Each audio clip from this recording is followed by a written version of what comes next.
ಒಂದೇ ಸಿದ್ಧಾರೂಢ ಯತೀಶ್ವರ ಸಚ್ಚಿದಾನಂದ ಘನಸ್ವರೂಪಿಗಳಾದ ಅಕಾರಣ ಕರುಣಾಶಾಲಿಗಳು ಶ್ರೋತ್ರಿಯ ಬ್ರಹ್ಮನಿಷ್ಠರು ಪರಮಗುರು ಸಿದ್ಧಾರೂಢ ಮಹಾಸ್ವಾಮಿಗಳ ಪಾವನ ಚರಣಗಳಿಗೆ ವಂದಿಸಿ ಸದ್ಗುರುಗಳ ಪಾದಾರವಿಂದಗಳಿಗೆ ಪುರಮಟ್ಟು ನಿಗಮಾಗಮ ಸಮನ್ವಯ ಸೂತ್ರಿಗಳಾದ ಶ್ರೀಮನ್ ನಿಜಗುಣ ಶಿವಯೋಗಿಗಳ ಚರಣಗಳಿಗೆ ಶರಣೆಂದು ಬೃಹದಾರಣ್ಯ ಉಪನಿಷತ್ತಿನಲ್ಲಿ ಸತಿಯಳಾದ ಮೈತ್ರಾದೇವಿಯನ್ನು ಕುರಿತು ನಿರ್ಗುಣ ಬ್ರಹ್ಮಜ್ಞಾನಗೋಸ್ಕರವಾಗಿ ಬೇಕಾಗಿರುವ ನಿರ್ಗುಣಾಷ್ಟಾಂಗ ಯೋಗವನ್ನು ಪ್ರತಿಪಾದಿಸಿ ಅದಕ್ಕೆ ಅನುಕೂಲವಾದ ಸಾಧನಾ ರೂಪದಲ್ಲಿ ಇರುವ ಸಗುಣಾಷ್ಟಾಂಗವನ್ನು ಈಗ ಪ್ರತಿಪಾದನೆ ಮಾಡ್ತಾ ಇದ್ದಾರೆ. ಅದನ್ನು ತಪ, ಸಂತೋಷ, ಆಸ್ತಿಕ್ಯ, ದಾನವನ್ನು ಪ್ರತಿಪಾದನೆ ಮಾಡಿ ಈಗ ಪೂಜೆ ಬಗ್ಗೆ ನಮಗೆ ನಿರೂಪಣೆ ಮಾಡ್ತಾ ಇದ್ದಾರೆ. ಯಾವುದೇ ವಸ್ತು ಪೂಜೆಯನ್ನು ಮಾಡಬೇಕಾದ್ರೆ ನಮ್ಮಲ್ಲಿ ಧ್ಯೇಯವಾಗಿರ್ತಕ್ಕಂಥ ವಸ್ತುಗಳು ಎರಡು ಅದಾವೆ. ಒಂದು ಸಗುಣ, ಒಂದು ನಿರ್ಗುಣ. ಸಗುಣದ ಬಗ್ಗೆ ಪೂಜೆಯನ್ನು ಮಾಡುವುದು, ನಿರ್ಗುಣದ ಬಗ್ಗೆ ಪೂಜೆಯನ್ನು ಮಾಡುವುದು ಭಿನ್ನ ಭಿನ್ನ ಅದಾವೆ. ಸಗುಣವನ್ನು ಪೂಜೆ ಮಾಡಬೇಕು ಅಂದರೆ ಬಾಹ್ಯ ಪರಿಕರಗಳ ಅವಶ್ಯಕತೆ ಅದ, ಉಪಾದಾನದ ಅವಶ್ಯಕತೆ ಅದ. ಅದನ್ನು ಕೂಡ ಅನೂಚಾನವಾಗಿ ಅಂದರೆ ಕ್ರಮವಾಗಿ ಅವುಗಳನ್ನು ಮನಸ ಆತ ಪೂಜೆಯನ್ನು ಮಾಡಿದ ಅಂದರೆ ಅವನಿಗೆ ಆ ಭಗವಂತನ ಪ್ರಾಪ್ತಿ ಆಗ್ತದೆ. ಅದಕ್ಕೆ ಪ್ರತಿಯೊಂದು ವಸ್ತುವಿನಲ್ಲಿ ಪರಮಾತ್ಮ ಸರ್ವತ್ರ ವ್ಯಾಪಕ ಅದನಂತ ನಮ್ಗೆ ಗೊತ್ತದ. ಹೇಗೆ ಭೂಮಿಯಲ್ಲಿ ಸರ್ವತ್ರ ನೀರು ಜಲ ವ್ಯಾಪಕ ಅದ, ಪರಂತು ಯಾವ ಮನುಷ್ಯ ತನ್ನ ಎಷ್ಟೆಷ್ಟು ಪ್ರಯತ್ನದಿಂದ ಅವ ಆ ಜಲವನ್ನು ಹೊರಗೆ ತರ್ತಾನೆ ಅನ್ನೋದು ಅವನ ಮೇಲೆ ಬಿಟ್ಟಿದ್ದ. ಎಲ್ಲಿ 50 ಫೀಟಿಗೆ ಬೀಳ್ತಾವ, ಎಲ್ಲಿ 100 ಫೀಟಿಗೆ ಬೀಳ್ತಾವ, ಎಲ್ಲಿ 1000 ಫೀಟ್ ತನಕ ಹೋಗ್ತವೆ. ಪರಂತು ಆ ನೀರನ್ನು ತೆಗಿಲಿಕ್ಕೆ ಆ ಮನುಷ್ಯನ ಸಾತತ್ಯ, ಪ್ರಯತ್ನ, ಶಕ್ತಿ, ದುಡ್ಡು ಎಲ್ಲನೂ ಬೇಕು. ಧೈರ್ಯ ಬೇಕು, ದುಡ್ಡು ಬೇಕು, ಅಂದ್ರೆ ನೀರು ಹೊರಗೆ ಬರ್ತದೆ, ಇಲ್ಲಕ್ಕೆ ಬರೋಂಗಿಲ್ಲ. ಹಾಗೆ ಪರಮಾತ್ಮ ಸರ್ವತ್ರ ವ್ಯಾಪಕ ಇದ್ದರೂ ಕೂಡ ಅವರವರ ಭಾವ, ಅವರವರ ನಿಷ್ಠೆ, ಅವರವರ ಪ್ರಯತ್ನವನ್ನು ಅವರು ಅವಲಂಬನೆ ಮಾಡಿಕೊಂಡಿರ್ತಾರೆ. ಅದಕ್ಕೆ ಅರ್ಚಕಸ್ಯ ತಪೋ ಯೋಗಾತ್ ಅರ್ಚನಸ್ಯ ಅತಿಶಯಾತ್ ಆಭಿರೂಪಾಚ್ಯ ಬಿಂಬಸ್ಯ ದೇವ ಸ್ಯಾತ್ ಸಾನ್ನಿಧ್ಯ ಮುರ್ಛತಿ. ದೇವರ ನಮಗೆ ಪ್ರತ್ಯಕ್ಷ ಯಾವಾಗ ಆಗ್ತಾನೆ ಅಂತ ಕೇಳಿದರೆ ಅದು ಹೇಳಿದರು, ಅರ್ಚಕಸ್ಯ ತಪೋ ಯೋಗ, ಪೂಜೆ ಮಾಡುವವನ ತಪ ಮತ್ತು ಅವನ ನಿಷ್ಠೆ. ಅದಕ್ಕೆ ಯಾಕೆ ಭೂಮಿಯಾಗ ನೀರು ತೆಗಿಬೇಕಾದ್ರೆ ರೊಕ್ಕನೂ ಬೇಕು, ಅವನಿಗೆ ಧೈರ್ಯನೂ ಬೇಕು.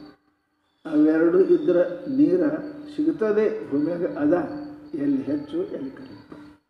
ಹಾಗೆ ಪ್ರತಿಯೊಂದು ವಸ್ತುವಿನಲ್ಲಿ ಪರಮಾತ್ಮ ಅದಾನೆ. ನಾನು ಯಾವುದರಲ್ಲಿ ನಾನು ಏನಪ್ಪ ಅಂತ ಕೇಳಿದರೆ ನನ್ನ ನಿಷ್ಠೆ, ನನ್ನ ತಪ, ನನ್ನ ಕಷ್ಟಪಡೋದು ಪರಮಾತ್ಮನಿಗಾಗಿ, ನನ್ನ ಏಕತೆ ಭಾವನಿಷ್ಠೆ ಅವು ಫಲ ಕೊಡ್ತಾವೆ ಅಂತಾರೆ. ಎಲ್ಲ ಕಡೆ ಮೂರ್ತಿ ಇರ್ಬೇಕಂತ ನೇಮಿಲ್ಲ. ಶನಿ ಮಹಾತ್ಮಲ್ಲಿ ಏನದರಲ್ಲಿ ಮೂರ್ತಿನೇ ಇಲ್ಲ, ಅಲ್ಲಿ ಒಂದು ಕಲ್ಲೇ ಅದ ರೀ, ಉದ್ದ ನಡೆಸಿರ್ತಂಥ ಕಲ್ಲೇ ಅದ. ಅದು ಕಲ್ಲೇನು ಗುಂಡು ಇಲ್ಲ, ಚೌಕ ಇಲ್ಲ, ಒಂಥರ ಅದಕ್ಕೆ ಹಿಂಗೆ ಅದ. ಹೋಗಿದ್ದೇವೆ. ಏನು ಎಣ್ಣೆ ಸುರುತ್ತಾರೆ, ದಿನ ಕ್ವಿಂಟಲ್ ಗಟ್ಟಲೆ ಎಣ್ಣೆ ಸುರುತ್ತಾರೆ ಅದ್ರ ಮೇಲೆ, ಕ್ವಿಂಟಲ್ ಗಟ್ಟಲೆ. ಅದು ಎಣ್ಣೆ ಹರಿದು ಹೋಗಕ್ಕೆ ಒಂದು ಬಾಯಿನೇ ಮಾಡ್ಯಾರ ಮಗ್ಗಲ್ಗೆ, ಅಲ್ಲಿ ಹೋಗಿ ಮತ್ತೆ ಹೊಳಿ ಮಾರ್ತಾರೋ ಅದು. ಮತ್ತು ಅದೇನದ ದೇವರದ ಫಲ ಕೊಡ್ತದೆ. ಅದಕ್ಕೆ ಅರ್ಚಕಸ್ಯ ತಪೋ ಯೋಗ, ಆ ಅರ್ಚಕನ ನಿಷ್ಠೆ ಮತ್ತು ಅವನ ಪರಿಶ್ರಮ, ಅದಕ್ಕೆ ಮಾಡುವ ಕಾರ್ಯ, ಅದರಿಂದ ಏನಾಗ್ತದೆ ಅಂತ ಕೇಳಿದ್ರೆ ಅರ್ಚನಸ್ಯ ಅತಿಶಯ. ಅರ್ಚನೆ ಮಾಡುವ ಪದ್ಧತಿ ಭಾಳ ಎಷ್ಟು ಉಪಕರಣದಿಂದ ಮಾಡ್ತೀರಿ ಅಷ್ಟು ಮನಸ್ಸು ಅಲ್ಲಿರ್ತದೆ. ಪಂಚೋಪಚಾರ ಮುಗಿದ ಹೋಯಿತು, ಅಷ್ಟೋಪಚಾರ ಇನ್ನಿಟ್ಟು ಟೈಮ್ ತೊಗೊತದೆ, ಷೋಡಶೋಪಚಾರ ಇನ್ನಿಟ್ಟು ಟೈಮ್ ತೊಗೊತದೆ.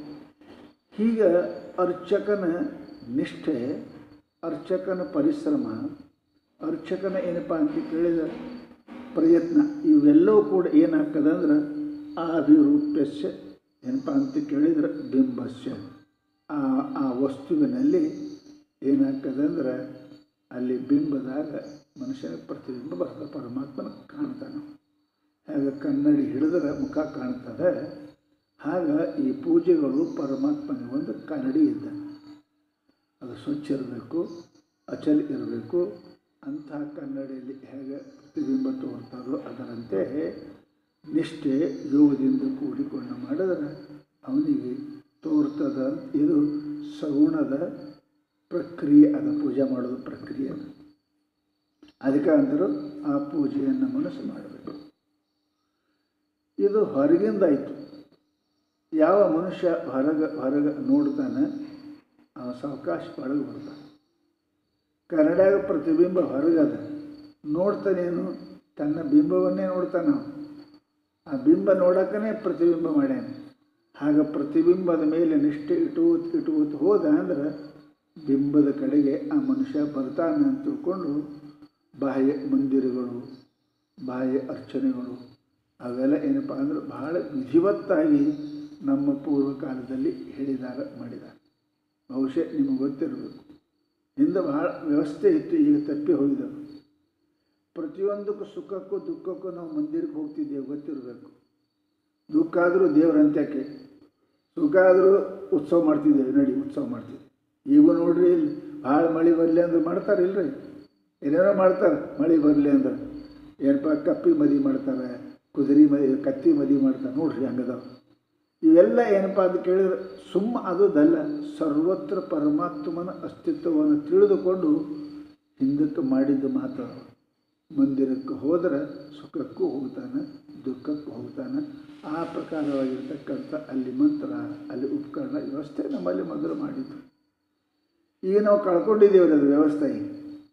ರಜನೀಶ್ವರ ಒಂದು ಮಾತು ಬರೀತಾರೆ, ಏನು ಅಂತ ಕೇಳಿದರೆ ಸುಮಾರು ಈ radio station, T V station ಅದಾವಲ್ರಿ, ಅದಾವ ಸರ್ ನೋಡಿ. ಎಲ್ಲಿ ನಮಗೆಲ್ಲ ಇಲ್ಲಿ ಗೊತ್ತಾಕದ್ರ ನಮ್ಮಲ್ಲಿ ಒಂದು ವ್ಯವಸ್ಥೆ ಅದ ಈ ಸದ್ಯ. ಅದ್ರಾಗ ಎಲ್ಲ ಬರ್ತದೆ, ಎಲ್ಲ ಚಾನಲ್ ಬರ್ತಾವೆ, ಎಲ್ಲ ಬರ್ತಾವೆ. ಅಕಸ್ಮಾತ್ ಏನೋ ಒಂದು ದೊಡ್ಡ ಘನಘೋರ ಯುದ್ಧ ಆಯಿತು ಅಂತ ತಿಳ್ಕೊರಿ, ಸುಮಾರು 90% ಜನ ಏನಪ್ಪ ಸತ್ತರು. ಎಲ್ಲ ಈ T V station, radio station ಎಲ್ಲ ಖತಮ್ ಅದು, ಆ ವಿಜ್ಞಾನಿಗಳು ಖತಮ್ ಆದವು ಅಂತ ತಿಳ್ಕೊರಿ ಮಾಡೋರು. ಮುಂದೆ ಒಂದಿಷ್ಟೇ ಉಳಿದಿತ್ತ, ಮುಂದೆ ಹುಡುಗರು ದೊಡ್ಡ ಅದಕ್ಕೋತ ಯಪ್ಪ ಇದೇನು ಅಂತ ಕೇಳ್ತಾರೆ. ಏನು ಹೇಳ್ಬೇಕು ಅವರಪ್ಪ, ಇದೇನು ಅಂದ್ರೆ ಇದ್ರ ಹಾಡು ಬರ್ತಾವೆ, ಚಿತ್ರ ಬರ್ತಾವೆ, ಡ್ಯಾನ್ಸ್ ಬರ್ತಾವೆ. ಮೂರ್ಖ ಅಂತಾನಿಲ್ಲ ನಾವು. ಎಲ್ಲಿ ಬರ್ತದೆ? ಖಾಲಿ ಕುಂತದಿದ್ದು. ಏನು ಬರ್ತಾವೆ ಇದ್ರಾಗ? ಏನು ಬರೋಂಗಿಲ್ಲ, ಏನು ಬರ್ತಾವೆ? ಬರ್ತಿತ್ತೆ ಅಲ್ಲೇನಲ್ಲಿ ಬರ್ತಿತ್ತೆ, ಸಿಸ್ಟಮ್ ತಪ್ಪ ಹೋಗಿಬಿಟ್ಟದ, ಈಗೇನೂ ಬರೋಂಗಿಲ್ಲ ಅಲ್ಲಿ. ಹಾಗೆ ಮಂದಿರಗಳಲ್ಲಿ ಮಸ್ಜಿದ್ ಇವೆಲ್ಲ ನಮ್ಮ ಸಿಸ್ಟಮ್, ರೇಡಿಯೋ ಸ್ಟೇಷನ್ ಇದ್ದು ರೀ ಅವು ಮೊದಲ, ಹೋಗ್ಯಾವ ಹಾಳಾಗಿ ಹೋಗ್ಯಾವಂತ ನಾವು. ಅದರ ರೀತಿ ಇಲ್ಲ. ಈಗ ಏನು ಬರೋಂಗಿಲ್ಲ, ಈಗ ಸುಮ್ಮ ಗುಡಿ ಕುಂತದ ಅಷ್ಟೇ. ಗುಡಿ ಅಕ್ಕ ಅಲ್ಲ ಕುಂತದ. ಆ ಗುಡಿಯೊಳಗೆ, ಆ ಆಕಾಶದೊಳಗೆ, ಆ ಮೂರ್ತಿಯೊಳಗೆ ನಮ್ಮ ಸಿಸ್ಟಮ್ ಇದ್ದು ರೀ ಮೊದಲು. ಎಲ್ಲ ಬರ್ತಿತ್ತು ಅಲ್ಲಿ ಹೋದ್ರೆ, ಸುಖನೂ ಸಿಗ್ತಿತ್ತು, ದುಃಖನೂ ಬರ್ತಿತ್ತು, ರೋಗನೂ ಹೋಗ್ತಿತ್ತು. ಹೈಜೆನಿಕ್ ಪಾಯಿಂಟ್ ಅಂತಾರಲ್ಲ ಅಲ್ಲಿ, ಹಂಗೆ ಇರಲಿಲ್ಲ ನಮ್ಮಲ್ಲಿ. ಗುಡಿ ಭಾಳ ಸಣ್ಣದಿರಬೇಕು, ಕಿಟಕಿ ಇರಬಾರ್ದು ಅಂತ ಮೊದಲಿನೊಳಗೆ ಹೇಳ್ತಾರೆ. ಅಲ್ಲಿ ಪ್ರತಿಧ್ವನಿ ಬರ್ತದೆ. ಗೋಲು ಮುಟ್ಟಕ್ಕೆ ಹೋಗಿರಿಲ್ಲ, ಗೋಲ್ ಯಾಕೆ ಕಟ್ಟ್ಯಾರ? ಚೌಕ್ ಕಟ್ಟಿದ್ರೆ ಬರೋಂಗಿಲ್ಲ, ಗೋಲು ಕಟ್ಟಿದ್ರೆ ಧ್ವನಿ ಬರ್ತದೆ. ಆಕಾಶ ಗುಣ ಏನದ್ರಿ? ಶಬ್ದ. ಅದಕ್ಕೆ ಎಷ್ಟು ಮಂದಿರದ ಗುಮ್ಮಜೆಲ್ಲ ಗೋಲೇ ಇರ್ತಾವೆ. ಅಲ್ಲಿ ಕುಂತು ನೀವು ಓಂಕಾರಗಳ ಮಂತ್ರವನ್ನು ಪಠನ ಮಾಡಿದರೆ ಅದು ಸರ್ಕ್ಯುಲರ್ ಆಗಿ ನಿನಗೆ ಬರ್ತದೆ, ವಾಪಸ್ ನಿನಗೆ ಶಕ್ತಿ ಹೆಚ್ಚು ಮಾಡ್ತದೆ. ಇಷ್ಟೆಲ್ಲ ವಿಜ್ಞಾನದಿಂದ ಮಾಡಿದ್ರು ಹಿಂದಕ್ಕೆ. ಸ್ಟೇಷನ್ ಹಾಳಾಗ್ಯದ್ರಿ, ಸೋಮವಾರ ಬರೀ ಗುಡಿ ಅದ ಅಷ್ಟೇ, ಅಲ್ಲಿ ಎಲ್ಲಿ ಸಿಗಂಗಿಲ್ಲ. ಯಾಕೆ? ಮನುಷ್ಯನ ಪರಂಪರೆ ತಪ್ಪಿದೆ.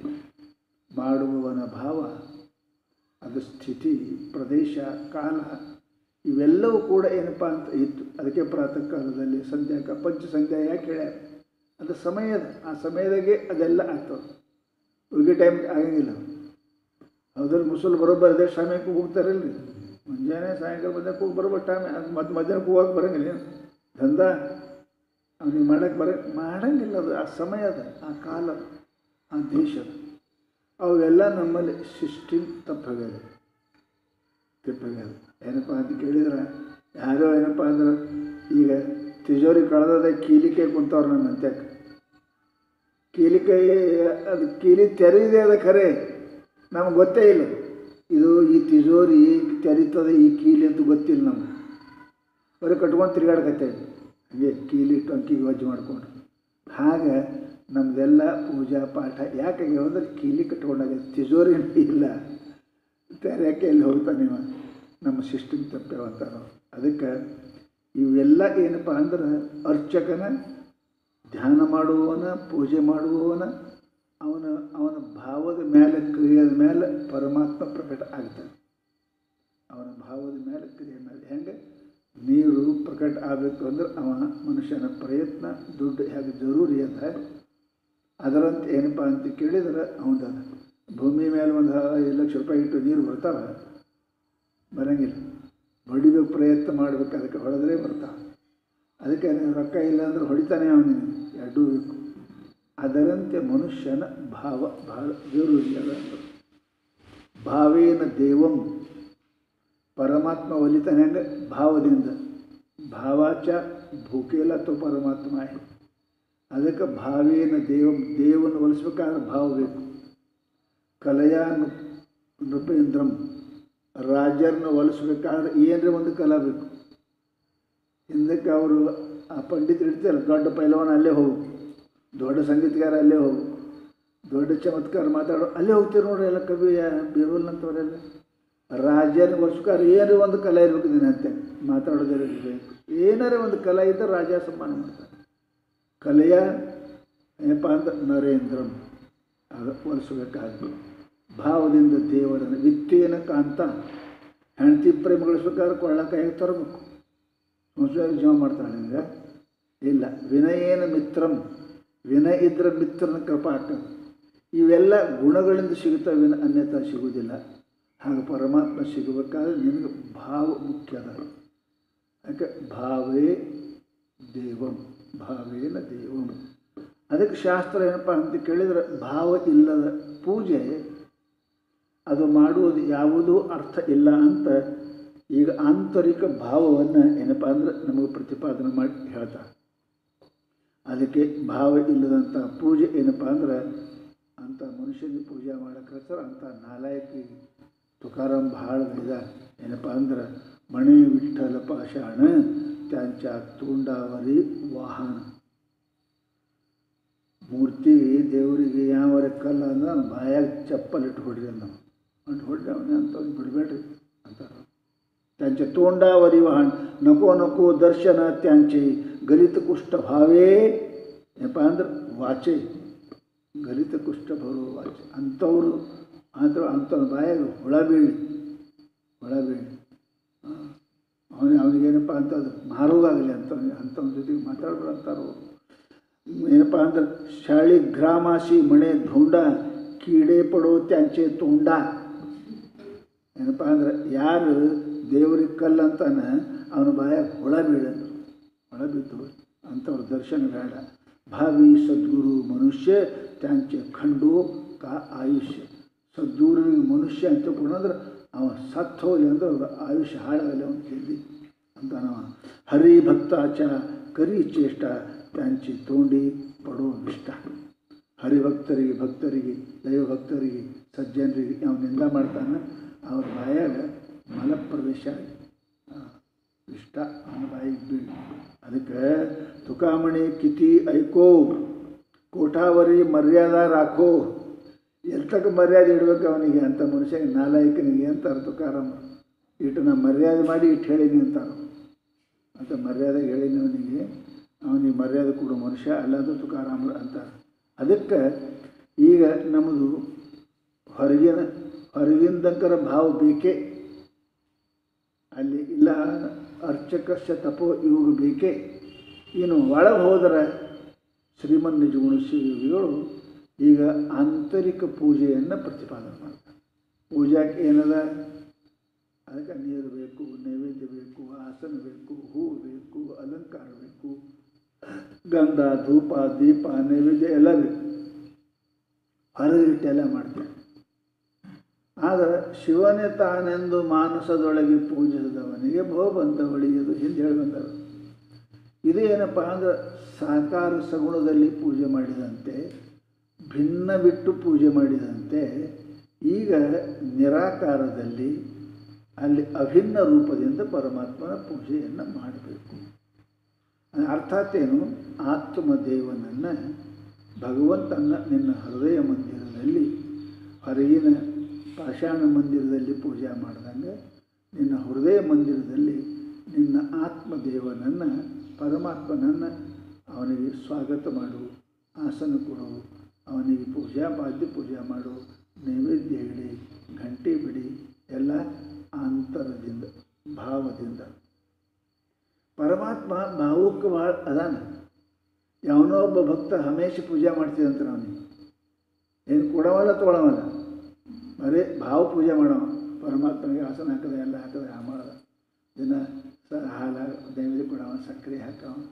ಒಂದು ದಿವಸ ಏನಾಯ್ತು ರೀ, ಭಾವದ ಕಲ್ಪನಾ ಮಾಡುವಾಗ ಸಕ್ಕರೆ ಡಬಲ್ ಬಿತ್ತು, ಕೆಟ್ಟ ಜಿಪುಣಿದ್ದವ.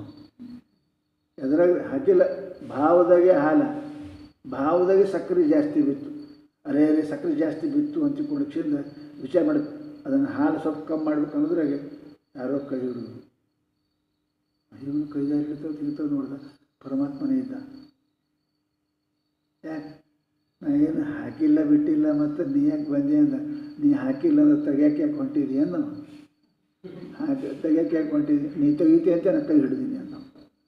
ಪರಮಾತ್ಮ ಭಾವದೊಳಗೆ ಪರಮಾತ್ಮ ಅದಾನೆ. ಅದಕ್ಕೆ ಗೋಪಿಕಾಸ್ತ್ರೆಲ್ಲ ಭಾವದಾಗೆ ಇದ್ದರು, ಅವರೇನಿದ್ದರು. ಅದಕ್ಕೆ ಅಂತಾರೆ ಭಾವ ಪೂಜೆ ಎಲ್ಲಕ್ಕಿಂತ ಒಳ್ಳೆಯದು. ಏನು ಪರಿಕರದ ಅವಶ್ಯಕತೆಯೇ ಇಲ್ಲ, ಸಾಮಾನು ಅವಶ್ಯಕತೆಯೇ ಇಲ್ಲ ರೀ. ನೀರು ಬೇಡ, ತುಪ್ಪ ಬೇಡ, ದೀಪ ಬೇಡ, ಧೂಪ ಬೇಡ. ಪರಂತು ಆಗಂಗಿಲ್ಲ ನೋಡ್ರಿ. ಪುಕ್ಕಟಿಗೆ ಎಲ್ಲಿ ಕಿಮ್ಮತಿ ಇಲ್ಲ ರೀ. ಪುಕ್ಕಟಿನ ಕಿಮ್ಮತಿ ಇರೋಂಗಿಲ್ಲ ಮನುಷ್ಯನಿಗೆ. ರೊಕ್ಕ ಹೆಚ್ಚಿಗೆ ಬಿದ್ದರೆ ಕಿಮ್ಮತ್ತಿರ್ತದೆ. ಅನಾಯ ಸಿಕ್ತು ಅಂದ್ರೆ ಆ ವಸ್ತುವಿನ ಕಿಮ್ಮತ್ತು ಇರೋಂಗಿಲ್ಲ ಇವನಿಗೆ. ಕಷ್ಟ ಬಿಟ್ಟು ಸಿಕ್ತಂದರೆ ಕಿಮ್ಮತ್ತು ಇರ್ತದೆ. ಅದಕ್ಕೆ ಭಾವದಿಂದ ಮಾಡುವುದು ಅಷ್ಟು ಸುಲಭವಿಲ್ಲ. ಹೊರಗಿಂದ ಮಾಡ್ತಾನೆ, ಭಾವದಿಂದ ಮಾಡೋದು ಅಷ್ಟು ಸುಲಭವಿಲ್ಲ. ಅದಕ್ಕೆ ಈಗ ಅಂತರಂಗದ ಹೇಳ್ತಾರೆ. ಏನು ಅಂದರೆ, ಮಾಡು ಶಿವಾರ್ಚನೆಯ ಹೃದಯಾಬ್ಜದಳು. ಶಿವಾರ್ಚೆಯನ್ನು ಹೃದಯಾಬ್ಜದಳು ಮಾಡು. ಈ ಗುಡಿಯಾಗ ಮಾಡಿದೆ, ದೇವ್ರ ಕೊಲೆಯಾಗ ಮಾಡಿದೆ, ಈಗ ಎಲ್ಲಿ ಮಾಡುವ ಅಂದ್ರೆ ನಿನ್ನ ಹೃದಯ ಮಂದಿರದಲ್ಲಿ, ಹೃದಯ ಕಮಲದಲ್ಲಿ. ಹೌದಲ್ಲ, ಕಮಲ ಬಿರುಸಿರ್ತದೆ, ಏನು ಮೆತ್ತಗಿರ್ತದೆ, ಹೌದು ಮೆತ್ತಗಿರ್ತದೆ. ಹಾಗೆ ನಿನ್ನ ಹೃದಯನೂ ಕೂಡ ಕೋಮಲ ಇರಬಾರ್ದು, ರಾಗದ್ವೇಷಗಳು ಇರಬಾರ್ದು. ಅಲ್ಲಿತ್ತಂದ್ರೆ ಬಿರುಸಾಕದು, ದ್ವೇಷ ರಾಗಿತ್ತು. ಹೆಂಗೆ ಹೃದಯ ಅಬ್ಜದಳು, ಕಮಲದಳು. ಅಲ್ಲಿ ಏನು ಮಾಡು ಅಂದ್ರೆ ಶಿವಾರ್ಚನೆಯನ್ನು ಮಾಡು. ಏನಪ್ಪ, ಆಡದೆ ಬೇರೊಂದು ಮತವನ್ನು. ಮತ ಅಂದರೆ ಏನು ರೀ, ನಿನ್ನ ಅಭಿಪ್ರಾಯ. ನಿಮ್ಮ ಮತ ಏನದ ರೀ ಅಂತ ಕೇಳ್ತೇವೆ. ನಿನ್ನ ಅಭಿಪ್ರಾಯ, ಮತ್ತೊಂದು ಅಭಿಪ್ರಾಯ ಇಲ್ಲದೆ, ಏನು ರೀ, ಮತ್ತೊಂದು ವಿಚಾರ ಇಲ್ಲದೆ ಏಕನಿಷ್ಠನಾಗಿ ಏಕಾಗ್ರ ಚಿತ್ತನಾಗಿ ಅಂತ ಅರ್ಥ. ಹಂಗೇನೆ ಏಕನಿಷ್ಠನಾಗಿ ಏಕ ಏನಪ್ಪ ಅಂದ್ರೆ ಅರ್ಥದಿಂದ ಕೂಡಿಕೊಂಡು ಏನು ಮಾಡು, ಹೃದಯದೊಳಗೆ ಪರಮಾತ್ಮನ ಏನಪ್ಪ ಅಂತ ಕೇಳಿದರೆ ನೀನು ಪೂಜಾ ಅರ್ಚನೆ ಮಾಡು, ಪೂಜೆ ಮಾಡು ಅಂತ ಹೇಳಿದ್ರು. ಅದು ಹೆಂಗೆ ಮಾಡೋದು ರೀ, ಹೃದಯದೊಳಗೆ ಹೆಂಗೆ ಮಾಡೋದು ಹೇಳ್ತದ. ಮೊದಲು ಇಷ್ಟು ಚಂದ ಹೇಳಿದ್ರು ಪರಮಾತ್ಮನಿಗೇನಪ್ಪ ಅಂತ ಕೇಳಿದರೆ,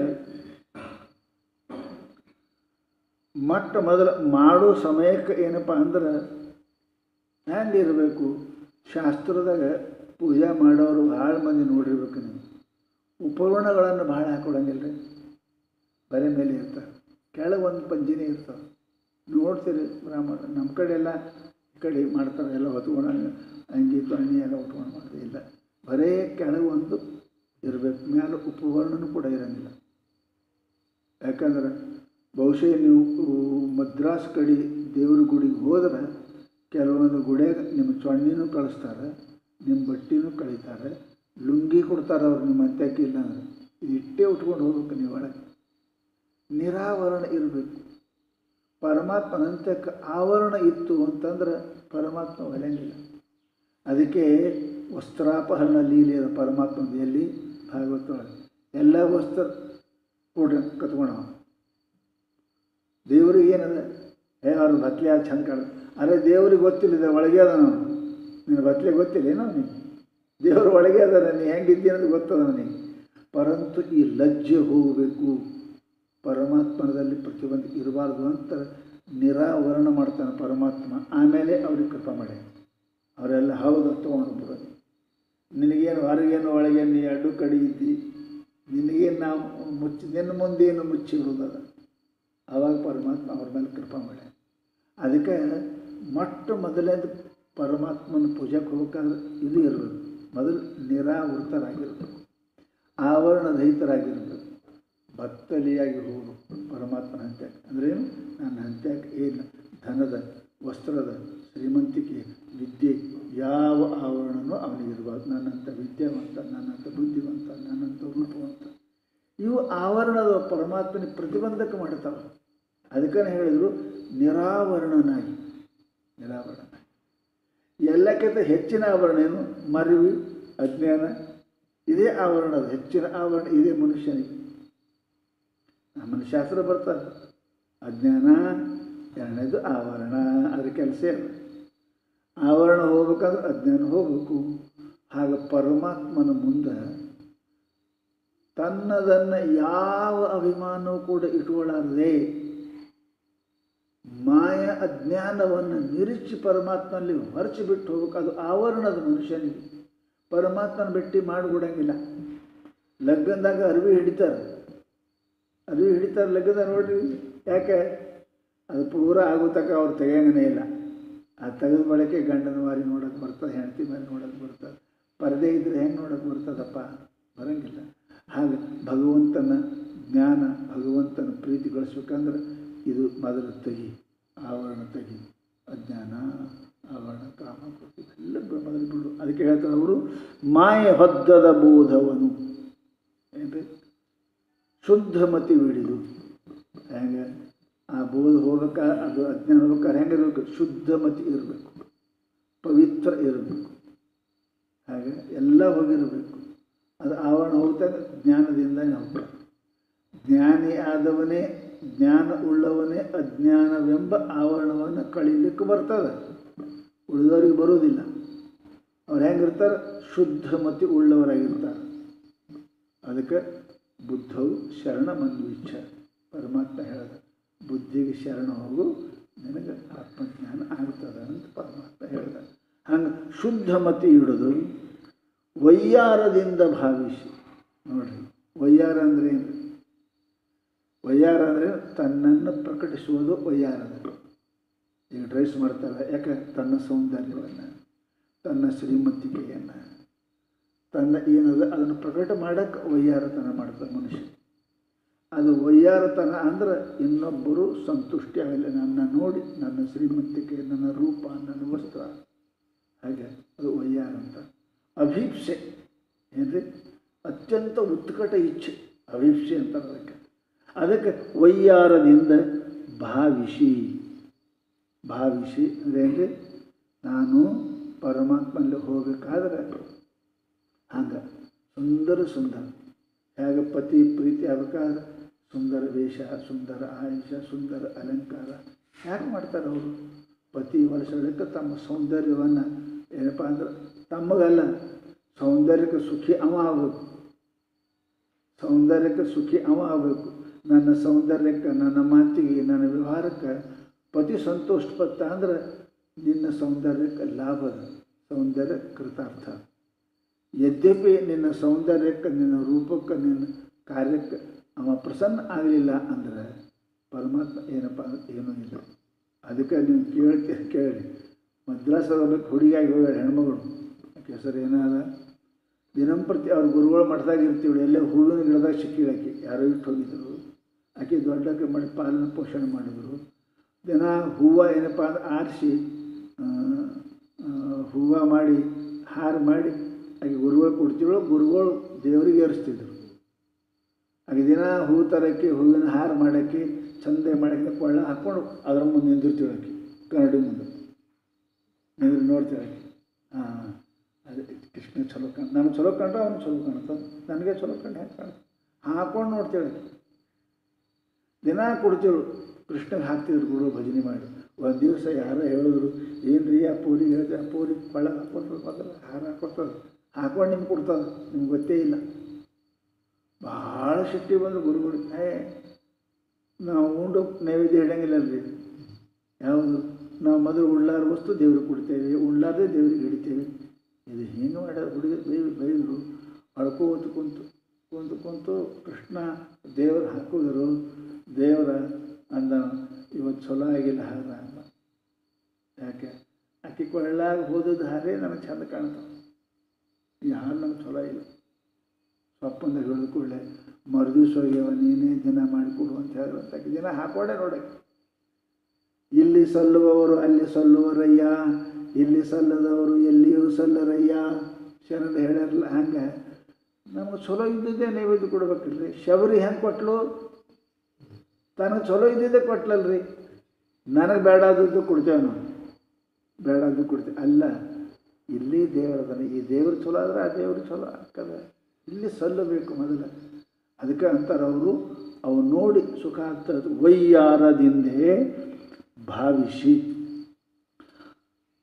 ತಾನು ಕಾಯಾಧಿಕರಣಾಂತರದೊಳು ಸದ್ಗುಣ ಸಮುದಾಯಾನುಗುಣದಿಂದ ಭಜಿಸುವುದು. ಕಾಯ ಕರಣ, ಶರೀರ, ಇಂದ್ರಿಯ, ಮನಸ್ಸು, ಇವು ಮೂರರಿಂದ ಪರಮಾತ್ಮನನ್ನು ಭಜಿಸುವುದನ್ನು ಭಜ ಸೇವಾಯ. ಪರಮಾತ್ಮನ ಸೇವೆಯನ್ನು ಮಾಡೋದಕ್ಕೆ ಏನಂತಾರೆ, ಇದಕ್ಕೆ ಅದು ಭಕ್ತಿ ಅಂತ ಕರೀತಾರೆ.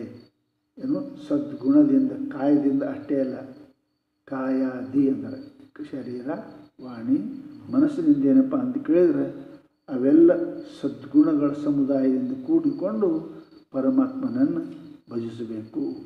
ವಸ್ತುಗಳು ಪ್ರಾಮುಖ್ಯ ಅಲ್ಲ, ಗುಣ ಪ್ರಾಮುಖ್ಯ ಅದ ಅದಕ್ಕೆ ಹೇಳಿದವರು. ಗುಣ ಸಮುದಾಯದಿಂದ 10 ಆಗಬೇಕಲ್ರಿ, ಅಷ್ಟು 10 ಗುಣ ಸಮೂಹದಿಂದ ನಿಮ್ಮ ಅಂತರಂಗದಲ್ಲಿ ನಿರ್ವಿಕಾರವಾಗಿರತಕ್ಕಂಥ ಚೈತನ್ಯ ಸ್ವರೂಪನಾದ ಆತ್ಮನನ್ನು ನೀವು ಪೂಜೆ ಮಾಡಿರಿ, ಸೇವಾ ಮಾಡಿರಿ ಅಂತ ಅಲ್ರಿ. ಮತ್ತು ಒಳಗೆ ಹೆಂಗೆ ಮಾಡಬೇಕು? ಆಸನ, ನೈವೇದ್ಯ, ಧೂಪ, ದೀಪ, ಘಂಟಿ ಇಲ್ಲಿ ಹೆಂಗೆ ಅದ. ಇದು ಗುಣವೇ ವಸ್ತು, ಗುಣನೇ.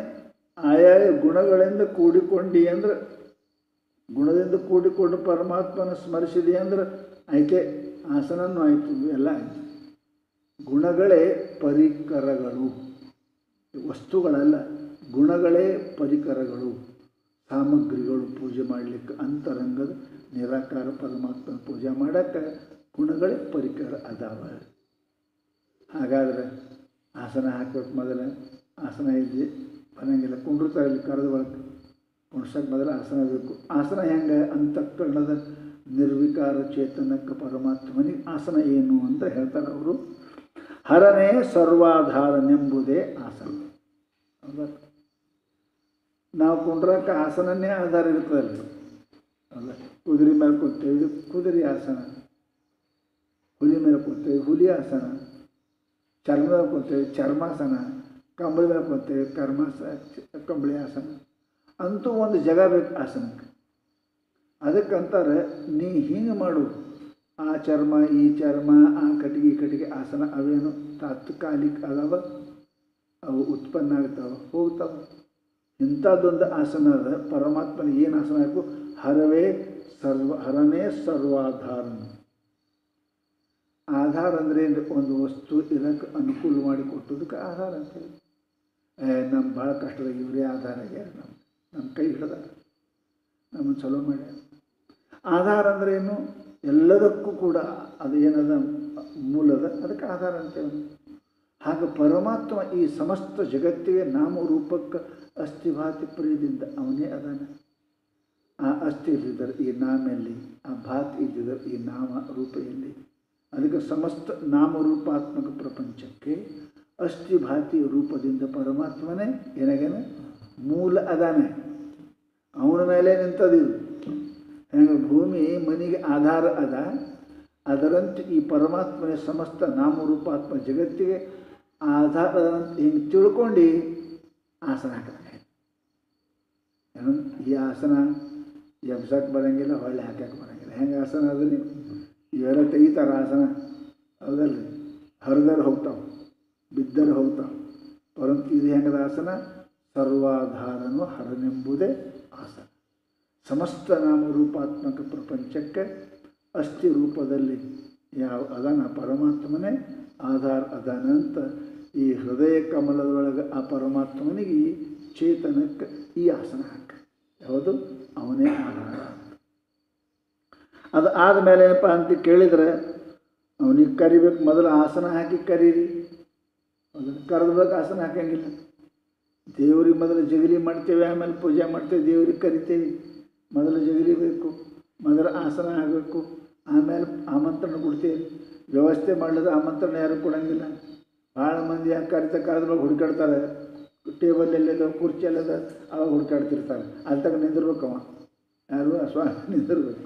ಮೊದಲು ಆಸನ ತಯಾರು ಮಾಡಿ ದೇವ್ರಿಗೆ ಕರಿತೇವೆ, ಆಮೇಲೆ ಆಹ್ವಾನ ಮಾಡಬೇಕು. ಆಹ್ವಾನ ಹೆಂಗೆ ಮಾಡಬೇಕು ಅಂತ ಕೇಳಿದರೆ ಪರಿಪೂರ್ಣನೆಂಬುದೇ ಆಹ್ವಾನವು. ಹೆಂಗದ ನೋಡ್ರಿ, ಪರಿಪೂರ್ಣ ಅಂತ ಆಹ್ವಾನ ಮಾಡಬೇಕು. ಪರಮಾತ್ಮ ಏನು ತಿಳ್ಕೊಬೇಕು? ಪರಮಾತ್ಮ ಅಣುರೇಣು ತೃಣಕಾಷ್ಟದಲ್ಲಿ ತುಂಬಿಕೊಂಡಿದ್ದಾನೆ. ಪರಿ ಪೂರಯತಿ ಪರಿಪೂರ್ಣ. ಎಷ್ಟು ಹೇಳಿದ್ರು ಪೂರ್ಣ, ಇಟ್ಟು ಇನ್ನಿಟ್ಟು ಪರಮಾತ್ಮ ಪರಿಪೂರ್ಣ. ಇದೇ ಆಹ್ವಾನ. ಮಾಡೋದೇನದ ಆಹ್ವಾನ? ಎಲ್ಲ ಕಡೆ ಪರಮಾತ್ಮ ಅದನ್ನು ತಿಳ್ಕೊಂಡು ಹಿಂಗೆ ತಿಳ್ಕೊಂಡು ಅಂದ್ರೆ ಆಹ್ವಾನ ಮಾಡ್ದಂಗೆ. ಅಲ್ಲಿ ಇದ್ದವ ಇಲ್ಲಿ ಆಹ್ವಾನ ಎಲ್ಲ. ಅದಕ್ಕೆ ಆಕೆ ಏನಪ್ಪ ಅಂತಂದ್ರೆ ನೀಲಾಂಬಿಕೆ ಅಂದಂತ ಯಾರಿಗೆ? ಬಸವಣ್ಣಗೆ. ಅಲ್ಲಿದ್ದ ಸಂಗಯ್ಯ ಇಲ್ಲಿಲ್ಲವೇ ಹುಚ್ಚು ಬಸವಣ್ಣ ಅಂತ ಅಲ್ಲಿ ಹೋಗ್ಯಾನ. ಪೂರ್ಣ ಸಂಗಮದ ಐಕ್ಯ ಹಾಕಿ ಇಲ್ಲಿಲ್ಲೇನು? ಇಲ್ಲೇ ಅದ ನಾವು ನೋಡ್ರಿ. ಇದು ಆಹ್ವಾನ. ಆಕೆ ಲಿಂಗದಾಗೆ ಐಕ್ಯ ಆಗಲ್ಲ, ಹೋಗೇ ಇಲ್ಲ ಅಲ್ಲಿಗೆ, ಹೋಗೇ ಇಲ್ಲ. ಯಾಕೆ? ಎಲ್ಲ ಕಡೆ ಪರಮಾತ್ಮ ಅದಾನ. ಸರ್ವತ್ರ ಸರ್ವಗ ಅದನ್ನು ಸರ್ವತ್ರ ಗಮನ ಮಾಡ್ತಾನೆ. ಹೇಗೆ ಆಕಾಶ ಎಲ್ಲ ಕಡೆ ಅದು, ಅದರಂತೆ ಪರಮಾತ್ಮ ಈ ತಿಳುವಳಿಕೆ ನಿನಗಿತ್ತು ಅಂದ್ರೆ ಆಹ್ವಾನ ಮಾಡದಂಗೆ ಪರಮಾತ್ಮನಿಗೆ. ಅದಕ್ಕೆ ಅಂದ್ರೆ ಅವರು ಪರಿಪೂರ್ಣನೆಂಬುದೇ ಆಹ್ವಾನವು. ಹೌದಾ? ಬಂದ ಕೂಡಲೇ ಅರ್ಘ್ಯ ಪಾದ್ಯ ಕೊಡಬೇಕಲ್ಲ, ಪಾದ್ಯ ಕೊಡ್ತಾರೆ.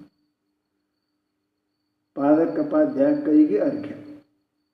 ಪಾದ್ಯ ಅರ್ಘ್ಯ ಇರ್ತಾರಲ್ರಿ, ಪಾದ್ಯ ಅರ್ಘ್ಯ ಅಂದರೆ ಕೈ ಕೊಡೋದು ಅರ್ಘ್ಯ, ಕಾಲಿಗೆ ಹಾಕೋದು ಪಾದ್ಯ.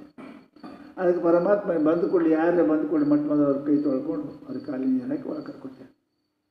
ಅವ್ರಿಗೆ ಕಳ್ಕೊಳ್ಳೋ ಪದ್ಧತಿ, ಆಹ್ವಾನ ಮಾಡೋದು ಪದ್ಧತಿ. ಅರ್ಘ್ಯ ಪಾದ್ಯ ಆಚಮನಗಳು ಪರಮಾತ್ಮನಿಗೆ ಜರೂರಿ ಅದಾವ. ಅದಕ್ಕೆ ಅರ್ಘ್ಯವನ್ನು ಕೊಡ್ತೀರಿ. ಹಸ್ತಯೋ ಅರ್ಘ್ಯಂ ಪಾದಯೋ ಪಾದ್ಯಂ ಶಾಸ್ತ್ರ ಅದ. ಹಾಗೇನಪ್ಪ ಅರ್ಘ್ಯ ಏನು? ಅವ್ರನ್ನ ಆಹ್ವಾನ ಮಾಡಿದ್ರಿ, ಬಂದರು, ಒಳಗೆ ಕರ್ಕೋಬೇಕಲ್ಲ. ಅರ್ಘ್ಯ ಪಾದ್ಯವನ್ನು ಕೊಟ್ಟೆ ಕರ್ಕೋಬೇಕು. ಎಲ್ಲಿಂದ ಬಂದಿರ್ತಾರೋ, ಹೆಂಗೆ ಬಂದಿರ್ತಾರೋ ಹೊರಗೆ ಕಾಲು ತೊಳ್ಕೊಂಡು ಅವ್ರನ್ನ ಕರ್ಕೋತೀವಿ ನಾವು, ಹೌದಲ್ರಿ? ಅದಕ್ಕೆ ಅರ್ಘ್ಯ ಏನು ಅಂದರೆ ಹೇಳ್ತಾರೆ ಅವರು ಪರಮಾತ್ಮ. ಹರ್ಷವಾರಿಧಿ ಎಂಬುದೇ ಅರ್ಘ್ಯವು. ಪರಮಾತ್ಮ ಹೆಂಗದಾನೆ? ಹರ್ಷವಾರಿಧಿ ಅಂದರೆ ಆನಂದ ಘನ ಸ್ವರೂಪ ಅದ. ಅವನ ಆನಂದಕ್ಕೆ, ಹರ್ಷಕ್ಕೆ ಇತಿಮಿತಿ ಇಲ್ಲ. ಯದ್ಯಪಿ ಪರಮಾತ್ಮನೇ ಆನಂದ ರೂಪ ಇಲ್ಲ ಅಂದ್ರೆ ನಿನಗೇನು ಕೊಡ್ತಾನ? ಹಾಗಾದರೆ ನಿನಗೇನು ಕೊಡ್ತಾನ? ಪರಮಾತ್ಮ ಹೆಂಗದಾನ ಅಂದ್ರೆ ಹರ್ಷವಾರಿಧಿ, ಆನಂದ ಸಮುದ್ರ ಅದನ, ಸದಾನಂದ ಸ್ವರೂಪ ಅದನಂತ. ಹಿಂಗೆ ನೀ ತಿಳ್ಕೊಂಡು ಅಂದರೆ ಅರ್ಘ್ಯ ಕೊಟ್ಟಂಗೆ, ಪರಮಾತ್ಮನಿಗೆ ಅರ್ಘ್ಯ ಕೊಟ್ಟಂಗೆ. ಇವು ಅತುಲಿತ, ಅಸಾಮಾನ್ಯ, ಅಸಾಧಾರಣ ಗುಣಗಳನ್ನು ಪರಮಾತ್ಮನಲ್ಲಿ ಕಲ್ಪಿಸುವುದು ಏನದ, ಇದು ದೊಡ್ಡ ಪೂಜೆ ಅದ. ಇದು ದೊಡ್ಡ ಪೂಜೆ ಅದ. ಈ ಗುಣಗಳನ್ನು ಕಲ್ಪನೆ ಮಾಡಿದ ಮ್ಯಾಲೆ ಏನು ಮಾಡಿದ್ರು ಕೂಡ ಏನಪ್ಪ ಅಂತಂದ್ರೆ ಅದು ಪೂಜೆ ಅಲ್ಲ, ಪೂಜೆ ಅಲ್ಲ. ವ್ಯವಹಾರ ಜಗತ್ತಿನೊಳಗೆ ಏನು ಮಾಡ್ತಾರೆ? ಯಾರಿಗಾಗಲಿ ತಾತ್ಕಾಲಿಕ ಸಂತೋಷ ಪಡಿಸೋಕೆ ತಮ್ಮ ಕೆಲಸ ತಗೊಳ್ಳೋಕೆ ಹೊಗಳ್ತಾರೆ, ಸನ್ಮಾನ ಮಾಡಿದ್ರು, ಚಲೋ ಅಡುಗೆ ಮಾಡಿ ಊಟ ಮಾಡಿಸ್ತಾರೆ. ಪೊಲೀಸರಿಗೆ ಊಟ ಮಾಡಿಸೋದೇನು ಚಲೋ, ನಮಗೆ ಬೀಗ್ರಂತ ಏನೂ ಮಾಡಬಾರ್ದು ಮರ ಕಿರಿಕಿರಿ ಅಂತ ದುಷ್ಟಿ ನಾವೆಲ್ಲ ಮಾಡ್ತೇವಲ್ಲ, ಭಾವದಿಂದ ಅಲ್ಲ.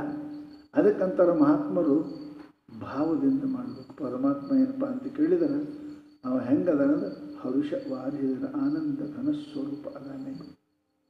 ಅವ ನಮಗೆ ಆನಂದ ಕೊಡ್ತಾನೆ, ಕೊಟ್ಟೇ ಕೊಡ್ತಾನೆ ಪರಮಾತ್ಮ. ಯಾಕೆ ಅವನಲ್ಲಿ ಏನದ ಅದೇ ಕೊಡ್ತಾನೆ, ಇಲ್ಲದ್ದು ಯಾರೇನು ಕೊಡ್ತಾನೆ, ಅವನಂತೆ ಆನಂದ ಕೊಡ್ತಾನೆ. ಹಾಗೇನಪ್ಪ ಅದು ಅದ. ಜಗವು ಈಶ ಚರಣವೆಂಬುದೇ ಪಾದ್ಯವು. ಏನಿದೆ ಈ ಜಗತ್ತೆಲ್ಲ ಏನದ ಪರಮಾತ್ಮನ ಪಾದ ಸ್ವರೂಪ. ಪಾದ ಅಂತಾರಲ್ಲ, 4 ಪಾದ ಮಾಡ್ಯಾರಲ್ಲ, 4 ಪಾದ ಮಾಡ್ಯಾರ ಶಾಸ್ತ್ರದೊಳಗೆ. ಜಗತ್ತೇನಪ್ಪ ಒಂದು ಪಾದಗದ, ಜಗತ್ತೆಲ್ಲದ ಒಂದು ಪಾದಗದ ಬರ್ದಾರಲ್ಲ. ಆನಂದ ಪಾದ, ತುರ್ಯ ಪಾದ, ಇವೆಲ್ಲ ಪಾದಗಳು ಹೇಳ್ಯಾರ. ಹಾಗೆ ಒಂದು ಅಜ್ಞಾನ ಒಂದು ಪಾದ, ಅದರಾಗೆ ಅದು ಜಗತ್ತೆಲ್ಲ ಅಜ್ಞಾನದ ಜಗತ್ತಲ್ಲ. ಈ ಸಮಸ್ತ ಜಗತ್ತು ಒಂದು ಪಾದಗದ, ಒಂದು ಪಾದಗದ ಅನ್ನೋದು ಬಲಿಚಕ್ರವರ್ತಿಗೆ ಪರಮಾತ್ಮ ತೋರಿಸಿನೂ ಕೊಟ್ಟ. ಜಗತ್ತೆಲ್ಲ ಏನದು ಮುಗಿದು ಹೋಯ್ತ, ಒಂದು ಪಾದಾಗ ಐತಲ್ಲ ನೋಡ್ರಿ. ಜಗತ್ತು ಏನದಪ್ಪ ಅದಕ್ಕೆ ಇದು ಪಾದ್ಯ ಹಿಂಗೆ ತಿಳ್ಕೋಬೇಕು. ಪರಮಾತ್ಮನ ಚರಣದಲ್ಲಿ ಇದು ಜಗತ್ತು ಅದ, ಅಲ್ಲೇ ಮುಸ್ತದ, ಅಲ್ಲೇ ಹುಟ್ಟ್ಯದ, ಅಲ್ಲೇ ತೋರ್ತದಂತ ಹೀಗೆ ನೀನು ತಿಳ್ಕೊಂಡು ಅಂದರೆ ಇದು ಪರಮಾತ್ಮನಿಗೆ ಪಾದಕ್ಕೆ ನೀರು ಕೊಟ್ಟಂಗೆ ಪಾದ್ಯ. ಮತ್ತು ನೀ ಪರಮಾತ್ಮನಿಗೆ ವ್ಯಾಪಕ ಅಂತ ತಿಳ್ಕೊಳ್ಳಿಲ್ಲ, ಪರಮಾತ್ಮನೇನಪ್ಪ ಅಂದ್ರೆ ಅಧೀನ ಜಗತ್ತು ಅಂತ ತಿಳ್ಕೊಳ್ಳಿಲ್ಲ ಅಂದ್ರೆ ನೀ ಪೂಜೆ ಮಾಡೋದು ಏನು ಅರ್ಥ ಅಲ್ಲ. ಬಾಹ್ಯ ಪೂಜೆ ಅದಂತಾರೋ ಪಾದ್ಯವನಿಪ್ಪುದು. ಅರಿವೇ ಪಾವನ ರೂಪವೆಂಬುವುದೇ ಆಚಮನೀಯ. ಏನ್ರಿ ಆಚಮನೆ ಯಾಕೆ ಮಾಡ್ತಾರೆ ಅಂದ್ರೆ ಪವಿತ್ರ ಆಗಲಿಕ್ಕೆ. ನಾವು ನೀರು ತಗೋತೀವಲ್ಲ ಅದು ಎಷ್ಟು ಒಂದು ಸೌಂಟಿನಟ್ಟು, ಒಂದು ಏನಪ್ಪ ಅಂದ್ರೆ ಭಾಗವತ ಹೇಳ್ಯಾರವರು ಸಾಸಿವೆ ಕಾಳು ಮುಳುಗಟ್ಟು. ಒಬ್ಬೊಬ್ಬರು ಆಚಮನೆ ಮಾಡ್ತಾರೆ, ನೀರಡಿಕೆನೂ ಹೋಗಿರ್ಬೇಕು, ಆಚಮನೂ ಆಗಿರ್ಬೇಕು. ಭವಿಷ್ಯ ತುಂಬ ದೊಡ್ಡ ಘಟ ಕೊಡೋರು ಆಚಮನ ಅಂತ. ಆಚಮನ ಅಲ್ಲ, ಸಾಸಿವೆ ಕಾಳು ಮುಳುಗಟ್ಟು ಭಾಗವತ ಬರೆದಾರ. ಸರ್ಷಪ ಮಾತ್ರ ಅಂತಾರೆ. ಆಚಮನ ಏನಪ್ಪ ಅಂತ ಕೇಳಿದ್ರೆ ಶಾಸ್ತ್ರ ಹೇಳ್ತಾರೆ ಅವರು ಭಾಳ ಸುಂದರವಾಗಿ. ಅರಿವೇ ಪಾವನ ರೂಪವೆಂಬುದೇ ಆಚಮನ. ಪರಮಾತ್ಮ ಅಥವಾ ಚೈತನ್ಯ ಹೆಂಗದ ಅಂತ ಕೇಳಿದ್ರೆ ಅದು ಸದಾ ಸದಾ ಪವಿತ್ರ ಅದ. ಹೇಗೆ ಅಗ್ನಿ ಅದ, ಹೇಗೆ ಆಕಾಶ ಅದ, ಹೇಗೆ ಗಾಳಿ ಅದ. ಗಾಳಿ ಸದಾ ಪವಿತ್ರ, ಏನು ನೀವು ಏನು ಮಾಡಕ್ಕೆ ಹೋಗ್ಬೋದು. ಸೂರ್ಯ ಇವೆಲ್ಲ ಏನು ಅದಾವ ಪರಮಾತ್ಮದಿಂದ ಪಂಚಭೂತಗಳು ಹುಟ್ಟ್ಯಾವ, ಪವಿತ್ರ ಅದಾವ. ಭೂಮಿ ಅಂದರೆ ಅಪವಿತ್ರ ಆಗಿದೆ, ಜಲ ಎಂದರೆ ಅಪವಿತ್ರ ಆಗಿದೆ, ಸದಾ ಪವಿತ್ರ ಇರ್ತದೆ. ಹೇಗೆ ಅವು ಪವಿತ್ರ ಹಾಗೆ ಪರಮಾತ್ಮ ಏನಪ್ಪ ಅಂದ್ರೆ ಪರಮ ಪಾವನ ರೂಪ ಪರಮಾತ್ಮ ಅದನಲ್ಲಿ. ಅಲ್ಲಿ ಏನಪ್ಪ ಅಂತಂದ್ರೆ ಇದು ತೋರ್ತದ ಅಡುಗ್ತದ ಪರಮಾತ್ಮ ಏನಿಲ್ಲ ಅವ ಅಂತ ತಕ್ಷಣ ಗಾಳಿಗೆ ಏನಾರ ಬಂತು ಹೋಯ್ತು. ಮಾತ್ರ ಗಾಳಿಗೆ ಒಂದು ಹೋಯ್ತೋದು ಹೇಗೆ ಪವಿತ್ರದ ಗಾಳಿ ಅಂಟಂಗಿಲ್ಲ. ಹಾಗೆ ಪರಮಾತ್ಮನು ಯಾವುದನ್ನು ಅವನಿಗೆ ಅಂಟುವುದಿಲ್ಲ. ಪರಮ ಪಾವನ ಅದಾನ, ಅದಕ್ಕೆ ಪವಿತ್ರ ಅದಾನ. ಅದಕ್ಕೆ ಆ ಪರಮಾತ್ಮ ಅಂತ ಹಿಂಗೆ ಅರ್ಥ ಮಾಡ್ಕೊಂಡು ಅಂದರೆ ಅದೇ ಆಚಮನ. ಆಚಮನ ಇಲ್ಲದೇ ಯಾವುದೂ ಕ್ರಿಯೆ ಮುಂದೆ ಮಾಡಬಾರ್ದು. ಮೊದಲ ಆಚಮನ ಮಾಡೇ ಕ್ರಿಯೆ ಪ್ರಾರಂಭ ಮಾಡಬೇಕು. ಹಾಗೆ ನೀವು ಪರಮಾತ್ಮ ಪವಿತ್ರ ಅಂತ ತಿಳ್ಕೊಂಡೇ ಮೊದಲು ಮಾಡಬೇಕು. ಪರಮಾತ್ಮನ ಅದ್ಭುತ ಕ್ರಿಯೆಗಳನ್ನು ಮಾಡ್ತಾನೆ. ಪುರಾಣಗಳಲ್ಲಿ ನೋಡಿದ್ರೆ ಎಷ್ಟು ಹಿಂಸವನ್ನು ಎಷ್ಟು 11 ಅಕ್ಷರಣಿ ಶಯನ ಹೋಯ್ತೇನೆ ಸಾಣದ, 1 ಶಯನನ 2 ಶಯನನ 11 ಅಕ್ಷರಣಿ ಆಗ್ಯಾವ ಮಾಡ್ಯಾನ ಎಷ್ಟು. ಆದರೂ ಪರಮಾತ್ಮ ಅವ ಪವಿ ಗಿವಿ ಅಂತ ಬರ್ತದೆ, ಎಲ್ಲಿಸ್ತದೆ. ಅವ ಪರಮಾತ್ಮ ಪವಿತ್ರ ಅದಾನೆ. ಅವನಿಗೆ ಏನಪ್ಪ ಅದಕ್ಕೆ ಎಂದೂ ದೋಷ ಅಂಟುಕೊಂಡಂಗಿಲ್ಲ ಅಂತ ತಿಳ್ಕೊಂಡೋದೇ ಏನಪ್ಪ ಅಂದ್ರೆ ಅದಂತಾರವರು ಆಚಮನ. ಅರಿವೇ ನಿರ್ಮಲವೆಂಬುದೇ ಅಭಿಷೇಕ.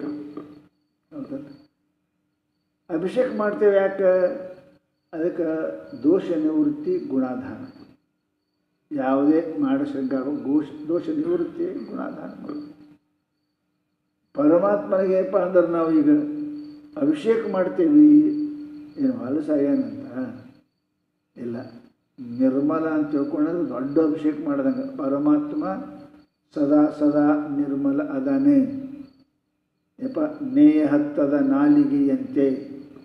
ಎಷ್ಟು ಯಾಕೆ ತುಪ್ಪ ಎಣ್ಣೆ ತಿನ್ನಲೆಕ್ಕ ಹೆಂಗೆ ನಾಲಿಗೆ ಸ್ವಚ್ಛ ಪವಿತ್ರ ನಿರ್ಮಲ ಅದ, ಅದರಂತೆ ಪರಮಾತ್ಮ ಏನೇನು ಅವನ ಸನ್ನಿಧಿಯಲ್ಲಿ ನಡೆದರೂ ಕೂಡ ಅವನಿಗೆ ಯಾವ ಈ ಮಲವನ್ನು ಅಂಟುವುದಿಲ್ಲ. ಯಾಕೆ ತಸ್ಯ ಕರ್ತಾರ ಮಭಿಮಾಂ ವಿದ್ಯೆ ಅಕರ್ತಾರ ಮವ್ಯಯಂ. ಪರಮಾತ್ಮ ಹೆಂಗದನ ಮಾಡಿಯೂ ಮಾಡಲಾರ್ದಂಗೆ ಅದನ ಅಂತ ಹಿಂಗೆ ತಿಳ್ಕೊಂಡು ಅಂದ್ರೆ ಏನಪ್ಪ ಅಂತಂದ್ರೆ ನೀನು ಅಭಿಷೇಕ ಮಾಡಬೇಕು. ಅರಿವೇ ವಿಶ್ವಾತೀತವೆಂಬುದೇ ಆಚ್ಛಾದನ. ಮನುಷ್ಯ ಏನಪ್ಪ ಅಂತ ಕೇಳಿದ್ರೆ ಪರಮಾತ್ಮನೆಲ್ಲ ತೊಳಿತೀರಿ, ಅಭಿಷೇಕ ಮಾಡ್ತೀರಿ, ಮಾಡಿ ಹಾಗೆ ಬತ್ತಲೇ ಬಿಡಂಗಿಲ್ಲ. ಮೇಲೆ ಏನು ಮಾಡ್ತೀರಿ? ಅನಂತ ಅಲಂಕಾರಗಳನ್ನು ಮಾಡ್ತೀವಿ. ಅನಂತ ಮನುಷ್ಯ ಹೆಂಗೆ ಇರಬೇಕಂತಾನೆ ಅದಕ್ಕಿಂತ ಹೆಚ್ಚಿಗೆ ಮಾಡ್ತಾನೆ. ಸ್ವಾಭಾವಿಕವಾಗಿ ಪ್ರೀತಿ ಅನ್ನತಕ್ಕಂಥದ್ದು ಅದು ಯೋಗ್ಯ ಅಯೋಗ್ಯ ಚಲೋ ಕೆಟ್ಟ ಏನೂ ನೋಡೋಂಗಿಲ್ಲ. ಅದು ಪ್ರೀತಿ ಅನ್ನೋದು ಹಿಂಗೆ ವಿಚಿತ್ರ ಅದ. ಅದಕ್ಕೆ ಏನೂ ಆಗಂಗಿಲ್ಲ. ಹೆಂಗೆ ತಾಯಿ ಕೂಸಿನ ಪ್ರೀತಿ ಇದೆ, ಆಕೆ ಇಲ್ದಿದ್ರು ಎಷ್ಟು ಅಲಂಕಾರ ಮಾಡ್ತಾಳೆ ನೋಡ್ರಿ. ಹಬ್ಬ ಹುಣ್ಣಿಗೆ ತಾನೇ ಸೀರೆ ತರಂಗಿಲ್ಲ, ಕೂಸಿಗೆ ತರ್ತಾರೆ. ಊಟ ಮೊದಲು ಅದಕ್ಕೆ ತುತ್ತ ಹಾಕ್ತಾರೆ. ಅದಕ್ಕೆ ಅಲಂಕಾರ ಮಾಡಿ ನೋಡಿ, ಅದಕ್ಕೆ ಕಿವ್ಯಾಕೆ ಕೊಳ್ಳಾಗ ತಲೆಯಾಗ ಎಲ್ಲ ಹಾಕಿ ನೋಡಿ ಹಂಗೆ ಆನಂದ ಪಡ್ತಾಳೆ. ಹಾಗೆ ಏನಪ್ಪ ಅಂದ್ರೆ ಭಕ್ತ ಇರಬೇಕು, ಅವನ ಮನಸ್ಸಿನಾಗ ಹಂಗಿರ್ಬೇಕು. ಅದೇ ಅಲಂಕಾರ. ಪರಮಾತ್ಮ ಏನಪ್ಪ ಅರಿವೇ ವಿಶ್ವಾತೀತ ಎಂಬುದೇ ಆಚ್ಛಾದ. ಪರಮಾತ್ಮನಿಗೇನಪ್ಪ ಅಂತ ಕೇಳಿದ್ರೆ ವಿಶ್ವಾತೀತದನ. ಹೌದಲ್ಲ? ಅದಕ್ಕೇನು ಹೊತ್ತೀವಿ? ಗುಡ್ಡಕ್ಕೆ ಯಾರು ಅರಿವಿ ಹೊಚ್ಚೋರು? ಜನರು ಹೇಳ್ತಾರೆ ಗುಡ್ಡಕ್ಕೆ ಅರಿವಿ ಹೊಚ್ಚಕ್ಕೆ ಹೆಂಗೆ ಸಾಧ್ಯ ಇಲ್ಲ. ಗುಡ್ಡದ ಬತ್ತಲೆ ಕಳೆಗೆ ಯಾರಿಗೆ ಆಗುವುದಿಲ್ಲ. ಹಾಗೇನಪ್ಪ ಅಂತ ಕೇಳಿದರೆ ಪರಮಾತ್ಮನಿಗೆ ಯಾರು ಅರಿವು ಹೊಚ್ಚೋದು? ಅರಿವು ಹೊಚ್ಚೋದು ಯಾರು? ತಿಳ್ಕೋಬೇಕು ಅಷ್ಟೇ. ಅದೇ ಪರಮಾತ್ಮ ಏನಪ್ಪ ಅಂದ್ರೆ ಅವ ಸದಾ ಅದನ್ನು. ಪರಮಾತ್ಮ ಎಲ್ಲ ಕಡೆಗೆ ಅದನ್ನು. ಆವರಣ ಒಳಗೆ ಹೊರಗೆ ತುಂಬ ಅಂತರ್ಬಹಿ ಪರಮಾತ್ಮ ಅದನ್ನು. ಅದಕ್ಕೆ ವಿಶ್ವಾತೀತವೆಂಬುದೇ ಏನ್ರಿ? ವಿಶ್ವಾತೀತ ಅಂದ್ರೆ ಏನ್ರಿ? ಜಗತ್ತು ಏನದ, ಈ ಜಗತ್ತು ವಿಶ್ವ, ಇದರ ಅತೀತ ಅದಾನ. ತದಂತರಸ್ಯ ಸರ್ವಸ್ಯ ತದು ಸರ್ವಸ್ಯಾಶ ಬಾಹ್ಯತಃ. ಅದು ಎಲ್ಲರ ಒಳಗೂ ಅದ, ಎಲ್ಲರ ಹೊರಗೂ. ಹಿಂಗೆ ನೀವು ಪೂರ ತಿಳ್ಕೊಂಡೆ ಅಂದ್ರೆ ಇದೇ ಅಲಂಕಾರ. ಪರಮಾತ್ಮ ಪರಿಚ್ಛಿನ್ನನಲ್ಲ, ಪರಮಾತ್ಮ ಪೂರ್ಣ ಅದಾನೆ. ಎಲ್ಲೆಲ್ಲಿ ನಾವು ರೂಪದ ಅದಕ್ಕೂ ದಾಟಿನೂ ಅದಾನಂತ ಹಿಂಗೆ ಪರಮಾತ್ಮನ ವ್ಯಾಪಕತ್ವವನ್ನು ನಿರ್ಧಾರ ಮಾಡಿದೀಯ ಅಂದ್ರೆ ಅವನಿಗೆ ನೀ ವಸ್ತ್ರ ಹೊಚ್ಚದಂಗೆ ಆಗ್ತದೆ. ಅರಿವೇ ನಿರ್ಗುಣವೆಂಬುದೇ ಉಪವೀತ. ನೋಡಿ ಶಬ್ದಗಳು ಭಾಳ ಚಂದ. ನಿರ್ಗುಣವೆಂಬುದೇ ಉಪವೀತ. ಗುಣ ಅಂತ ಹೇಳ್ಕಂತಾರೆ. ಎಳಿಗೆ ಹಗ್ಗಕ್ಕೆ ಗುಣ ಅಂತಾರೆ. ಗುಣಪಣಿ ಎಂದರೆ ತೋರಿಕೆಯಲ್ಲ. ಎಳಿ ಅದು ಸಣ್ಣದಿರ್ಬೇಕು, ದೊಡ್ಡದಿರ್ಬೇಕು. ಆ ಮಾತು ಬೇರೆ. ಸಣ್ಣ ಎಳೆಗೆ ಸಣ್ಣ ಹಾವು ಕಾಣ್ತದೆ, ದೊಡ್ಡ ಎಳೆಗೆ ದೊಡ್ಡ ಹಾವು ಕಾಣ್ತದೆ. ಇಷ್ಟೇ. ಮತ್ತೇನು ಗುಣ ಅಂದರೆ ದಾರದ, ಹಗ್ಗದ. ಮತ್ತು ಉಪವೀತಿ ಅದ್ರದ್ದು ಇರ್ತಾವೆ ರೀ, ಅದರದ್ದೇ ಇರ್ತಾವೆ. ಅದ್ರಾಗ ನೇಮ್ ಇರ್ತಾವೆ. ಇಷ್ಟು ಎಳೆ ಇರಬೇಕು ಅಂತ ನೇಮ್ ಅದ. ಬ್ರಾಹ್ಮಣ, ಕ್ಷತ್ರಿಯ, ವೈಶ್ಯ ಹಾಕೋತಾರಲ್ರಿ. ಎಲ್ಲರೂ ಎಲ್ಲ ಇಲ್ಲಿ ಎಳೆ ಮೇಲೆ ನೇಮ್ ಅದಾವು. ಅವ ಎಳೆ ಅವ ಹಾಕೋಬೇಕು. ಅದಕ್ಕೆ ಹೇಳಿದ್ರೆ ಅವರು ಪರಮಾತ್ಮನಿಗೆ ಈ ಗುಣ ಅಂದ್ರೆ ದಾರದಿಂದ ಎಳೆ ಹಾಕೋತಾರೆ. ಹಾಗೆ ಪರಮಾತ್ಮನಿಗೆ ಜನೇವ ಹಾಕ್ಬೇಕು. ನಮಗೇನು ಹಾಕೋತೇವೆ ಅದೆಲ್ಲ ಹಾಕಬೇಕು ಅಂದರೆ ಪರಮಾತ್ಮನಿಗೆ. ಅದು ಏನು? ನಿರ್ಗುಣವೆಂಬುದೇ ಏನಪ್ಪ ಅಂದ್ರೆ ಅದು ಉಪವೀತ. ಜನೇವೇನು ಪರಮಾತ್ಮ ಹೆಂಗದನ? ಗುಣರಹಿತನಾದ ಅನ್ನೋದೇ ಒಂದು ಜನೇವ. ಇವೆಲ್ಲ ಜಗತ್ತಿನೊಳಗೆ ಗುಣ ಹಾಕೋತಾವೆ, ಇವು ಎಳೆ ಹಾಕೋತಾರೆ. ಪರಮಾತ್ಮ ಏನು ಅವನಿಗೆ ಉಪವೀತ? ನಿರ್ಗುಣ ಅಂತ ನೀ ತಿಳ್ಕೊಂಡು ಅಂದರೆ ನಿರ್ಗುಣವೆಂಬುದೇ ಉಪವೀತ. ಯಾಕೆ ಅಂತರಂಗದಲ್ಲಿ ಈ ಎಳೆ ಹೋಗಂಗಿಲ್ಲಲ್ಲ. ಗುಣವೇ ಒಂದು, ನಿರ್ಗುಣವೇ ಒಂದು ಎಳೆ ಪರಮಾತ್ಮನಿಗೆ. ಪರಮಾತ್ಮ ಗುಣರಹಿತ ಅದಾನೆ. ಅವ ಗುಣಕ್ಕೆ ಸಾಕ್ಷಿ ಅದಾನೆ. ಆ ಗುಣಕ್ಕೆ ಏನಪ್ಪ ಅವ ಭಿನ್ನವಾಗಿ ಅದಾನೆ. ಗುಣಮಯಿ ಮಾಯಾ ಅದ, ಅದಕ್ಕೆ ಅವ ಮಹೇಶ್ವರ ಅದನ್ನು ಭಿನ್ನ ಅದಾನ ಅಂತ ಹಿಂಗೆ ನೀವು ತಿಳ್ಕೊಂಡು ಅಂದ್ರೆ ಆ ಅಂತರಂಗದಲ್ಲಿ ಇರುವ ಆ ಪರಮಾತ್ಮನೇ ಇದು ಉಪಚಾರ ಆಗ್ತದೆ. ಏನು? ಉಪವೀತ ಹಾಕದಂಗೆ ಆಗ್ತದೆ. ಅದಕ್ಕೆ ಚಿತ್ತೆ ಶೋಭನವೆಂಬ ತಿಳುವೆ ಅಲಂಕರಿಸಿತಾನೆ. ಸುಂದರ ಎಲ್ಲೆದರಿ ಚೇತನದಲ್ಲಿ ಅದ. ಅದು ನೋಡ್ರಿ, ಹೆಣಕೆ ಮಾಡಿದ ಶೃಂಗಾರದಂತೆ ನಿಷ್ಫಲವು. ಏನು ಮಾಡ್ಬೇಕಾದ್ರೆ ಚೇತನ ಇಲ್ಲ ಅಂತಂದ್ರೆ ಅದಕ್ಕೇನು ಶೃಂಗಾರ ಅಂತಾರೇನು? ಅಸಹ್ಯ ಅನ್ನಿಸ್ತಾರೆ. ಅದು ಅಸಹ್ಯ ಅನ್ನಿಸ್ತದೆ. ಅದಕ್ಕೆ ಚೇತನ ಏನಪ್ಪ ಅಂತ ಕೇಳಿ, ಪರಮಾತ್ಮ ಹೆಂಗದ? ಚೇತನ ಸ್ವರೂಪ ಅದ. ಅದು ಇದ್ದರೆ ಎಲ್ಲ ಅಲಂಕಾರ. ಹೌದಲ್ಲ? ಅಲಂಕಾರ. ಮನುಷ್ಯ ಇಲ್ಲ ಅಂದರೆ, ಮನುಷ್ಯ ಇದ್ದ ಮನೆಗೆ ಬಾಗಿಲು ತೋರಣ ಕಟ್ತಾರೆ ರೀ. ಮನೆಗೆಲ್ಲ ಸತ್ತಿರ ಹಾಳು ಮನೆಗೆ ಯಾರು ತೋರಣ ಕಟ್ತಾರೆ? ಯಾರೂ ಕಟ್ಟಂಗಿಲ್ಲ. ಹಾಗೆ ಮನುಷ್ಯ ಒಳಗೆ ಚೇತನ ಇತ್ತಂದರೆ ಮೇಲೆ ಏನೇನೋ ಶೃಂಗಾರ ಮಾಡ್ಕೋತಾನೆ. ಮತ್ತು ಒಳಗೆ ಚೇತನ ಇರದಿದ್ದರೆ ಆ ಶೃಂಗಾರ ಮಾಡೋಂಗಿಲ್ಲ. ಅಕಸ್ಮಾತ್ ಮಾಡಿದ್ರು ನಗಿತಾರೆ, ಹುಚ್ಚರಪ್ಪ ಅಂತಾರೆ. ಏನು ಹೆಣಕ್ಕೆ ಏನು ಮಾಡಿ ಏನು ಉಪಯೋಗ ಅದ ಅಂತಾರೆ. ಹಾಗೆ ನೀನು ಪರಮಾತ್ಮ ಹೀಗಾದ ಚೇತನ ಸ್ವರೂಪದನು, ಅರು ಸ್ವರೂಪದನು. ಅದಕ್ಕೆ ಅರಿವೇ ವಿದ್ಯಾ ದೈವ ಗುರುವೆಂದು ಭಜಿಪನೆ ಜಾಣರ ದೈವ. ನಿಜಗುಂಡ್ರು ಅರಿವಿಗೆ ಗುರು ಅಂತಾರೆ. ಅರಿವೇ ವಿದ್ಯೆ. ಜ್ಞಾನ ಅಂದರೆ ಏನು? ಅರಿವು. ದೈವ ಅಂದರೆ ಏನು? ಅರಿವು. ಯಾವ ಮನುಷ್ಯನಿಗೆ ಅರಿವಿನ ಜ್ಞಾನ ಇಲ್ಲ, ಅವನು ಎಷ್ಟು ಪೂಜೆ ಮಾಡಿದ್ರೆ ಏನದು? ಹೆಣಕ್ಕೆ ಮಾಡ್ದಂಗೆ. ಹಾಗೆ ಪರಮಾತ್ಮ ಏನದ? ಸದಾ ಚೈತನ್ಯ ರೂಪ ಅದಾನೆ ಅಂತ ತಿಳ್ಕೊಂಡು ಅಂದರೆ ದೊಡ್ಡ ಅಲಂಕಾರ ಇದು. ಏಕತೆ ಹೆಚ್ಚಿನ ಅಲಂಕಾರ ಏನು ಜರೂರತ್ ಇಲ್ಲ. ಅದಕ್ಕೆ ಹೇಳಿದ್ರು ಅವರು, ಚಿತ್ತು ಶೋಭನವೆಂಬ ತಿಳಿವು ಅಲಂಕರಿಸಿತಾನೆ. ಚಿತ್ತು ಏನದ? ಚೈತನ್ಯ ಪರಮಾತ್ಮ ಶೋಭನ ಅದ. ಶೋಭನ ಅಂದ್ರೆ ಅಲಂಕಾರ ಇದ್ದಾನೆ. ಭಾಳ ಶೋಭ ಕಾಣ್ತಾರೆ. ಅದೇ ಅಲಂಕಾರ. ಚೈತನ್ಯಕ್ಕೆ ಚಿತ್ತು ಪರಮಾತ್ಮ ಚೇತನ ಸ್ವರೂಪ ಅದಾನ, ಅವರು ರೂಪ ಅದನ್ನ ಅನ್ನೋದೇ ಅಲಂಕಾರ. ಅರಿವಿಂದೇ ಅಲಂಕಾರ. ಅದಕ್ಕೆ ಅರಿವೆ ಗುರುವೆಂದು ಭಜಿಪನೆ ಅಂತ. ಅರು ಪರಮಾತ್ಮ ಅರು ರೂಪ ಅದಾನೆ, ನನ್ನ ಆತ್ಮ ಅರು ಸ್ವರೂಪ ಅದ ಅಂತ ತಿಳ್ಕೊಂಡಿದ್ರೆ ಅರಿವೇ ಒಂದು ಆತ್ಮನಿಗೆ ಚೈತನ್ಯಕ್ಕೆ ಅಲಂಕಾರದ. ಹಿಂಗೆ ಅಲಂಕಾರ ಮಾಡಬೇಕು. ಆಚ್ಛಾದನವು ಅಲಂಕಾರ ತಾನೇ ಚಿತ್ತೆಂಬ ಬಗೆ ಅನುಲೇಪನ ನೋಡ್ರಿ. ಆಮೇಲೆ ಗಂಧಾಗಿಂದ ಹಚ್ತೇವೆ, ಸೆಂಟು ಗಂಧ ದೇವರಿಗೆ ಹಚ್ತೇವೆ, ಅನುಲೇಪನ ಮಾಡ್ತೇವೆ, ಜೋಡಿಸ್ತೇವೆ. ದೇವ್ರ ಮೇಲೆ ಗಂಧ ಹಚ್ತೇವೆ, ದೇವರಿಗೆ ಏನಪ್ಪ ಅಂದ್ರೆ ಇತ್ತರ ಸೆಂಟು ಹಚ್ತೇವೆ. ಇಲ್ಲೇನು ಹಚ್ಚಬೇಕು? ನಿನಗೆ ಹಚ್ಚಬೇಕು. ನಿನ್ನ ಅಹಂಕಾರ ಹಚ್ಚೋಕೆ ನಡಿ ಮುಗಿದೋಯ್ತು. ಅಹಂ ಬ್ರಹ್ಮಾಸ್ಮಿ. ಇದಕ್ಕಿಂತ ಏನು ಗಂಧ ಹಚ್ಚೋದ್ರಿ?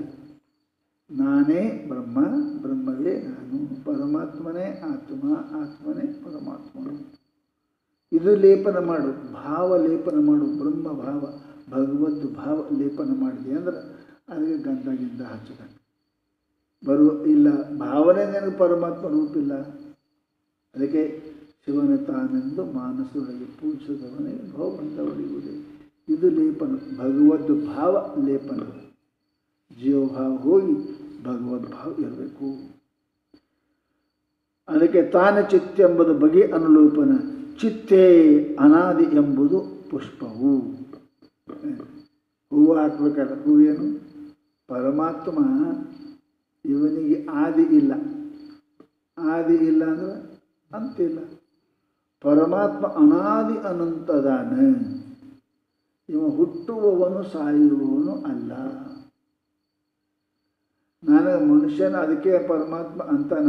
ನೋಡುವ ಈ ಹುಚ್ಚು ಮಂದಿ ನನಗೆ ಮನುಷ್ಯನ ರೂಪದಾಗ ತಿಳ್ಕೊತಾವ. ಇವು ಏನು ಮಾಡಬೇಕು ಗೊತ್ತಿಲ್ಲ. ಇವಕ್ಕೆ ನನ್ನ ಸ್ವಭಾವನೆ ಗೊತ್ತಿಲ್ಲ.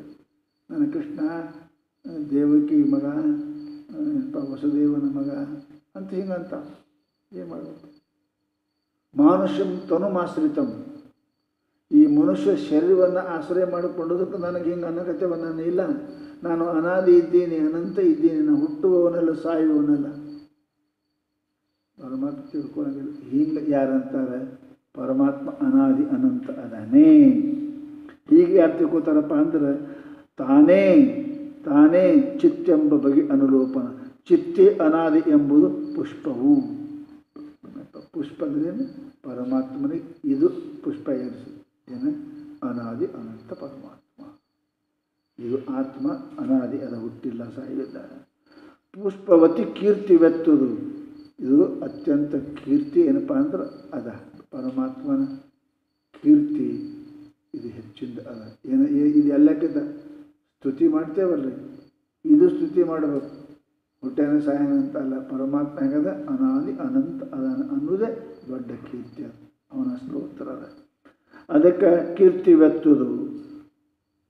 ಚಿತ್ತ ಎಂಬುದದು ಧೂಪ, ಕೀರ್ತಿವೆತ್ತುದು ಚಿತ್ತ ಎಂಬುದದು ಧೂಪ. ಕೀರ್ತಿ ಏನಪ್ಪ ಅಂತ ಕೇಳಿದ್ರೆ ಪರಮಾತ್ಮನೇನಪ್ಪ ಅಂದ್ರೆ ಕೀರ್ತಿ ಏನು ಮಾಡಬೇಕು? ಕೀರ್ತಿ ಅಂತ ಅದಕ್ಕಂತಾರೆ, ಕೀರ್ತಿ ಅಂದರೆ ಸದ್ಗುಣಗಳು ಪಸರಿಸುವುದಕ್ಕೆ ಕೀರ್ತಿ ಅಂತ. ಇಂತಹ ಗುಣಗಳನ್ನು ಹೊಗಳುವುದಕ್ಕೆ ಕೀರ್ತಿ ಅಂತ. ಕೀರ್ತನ ಅಂದರೆ ಏನ್ರಿ?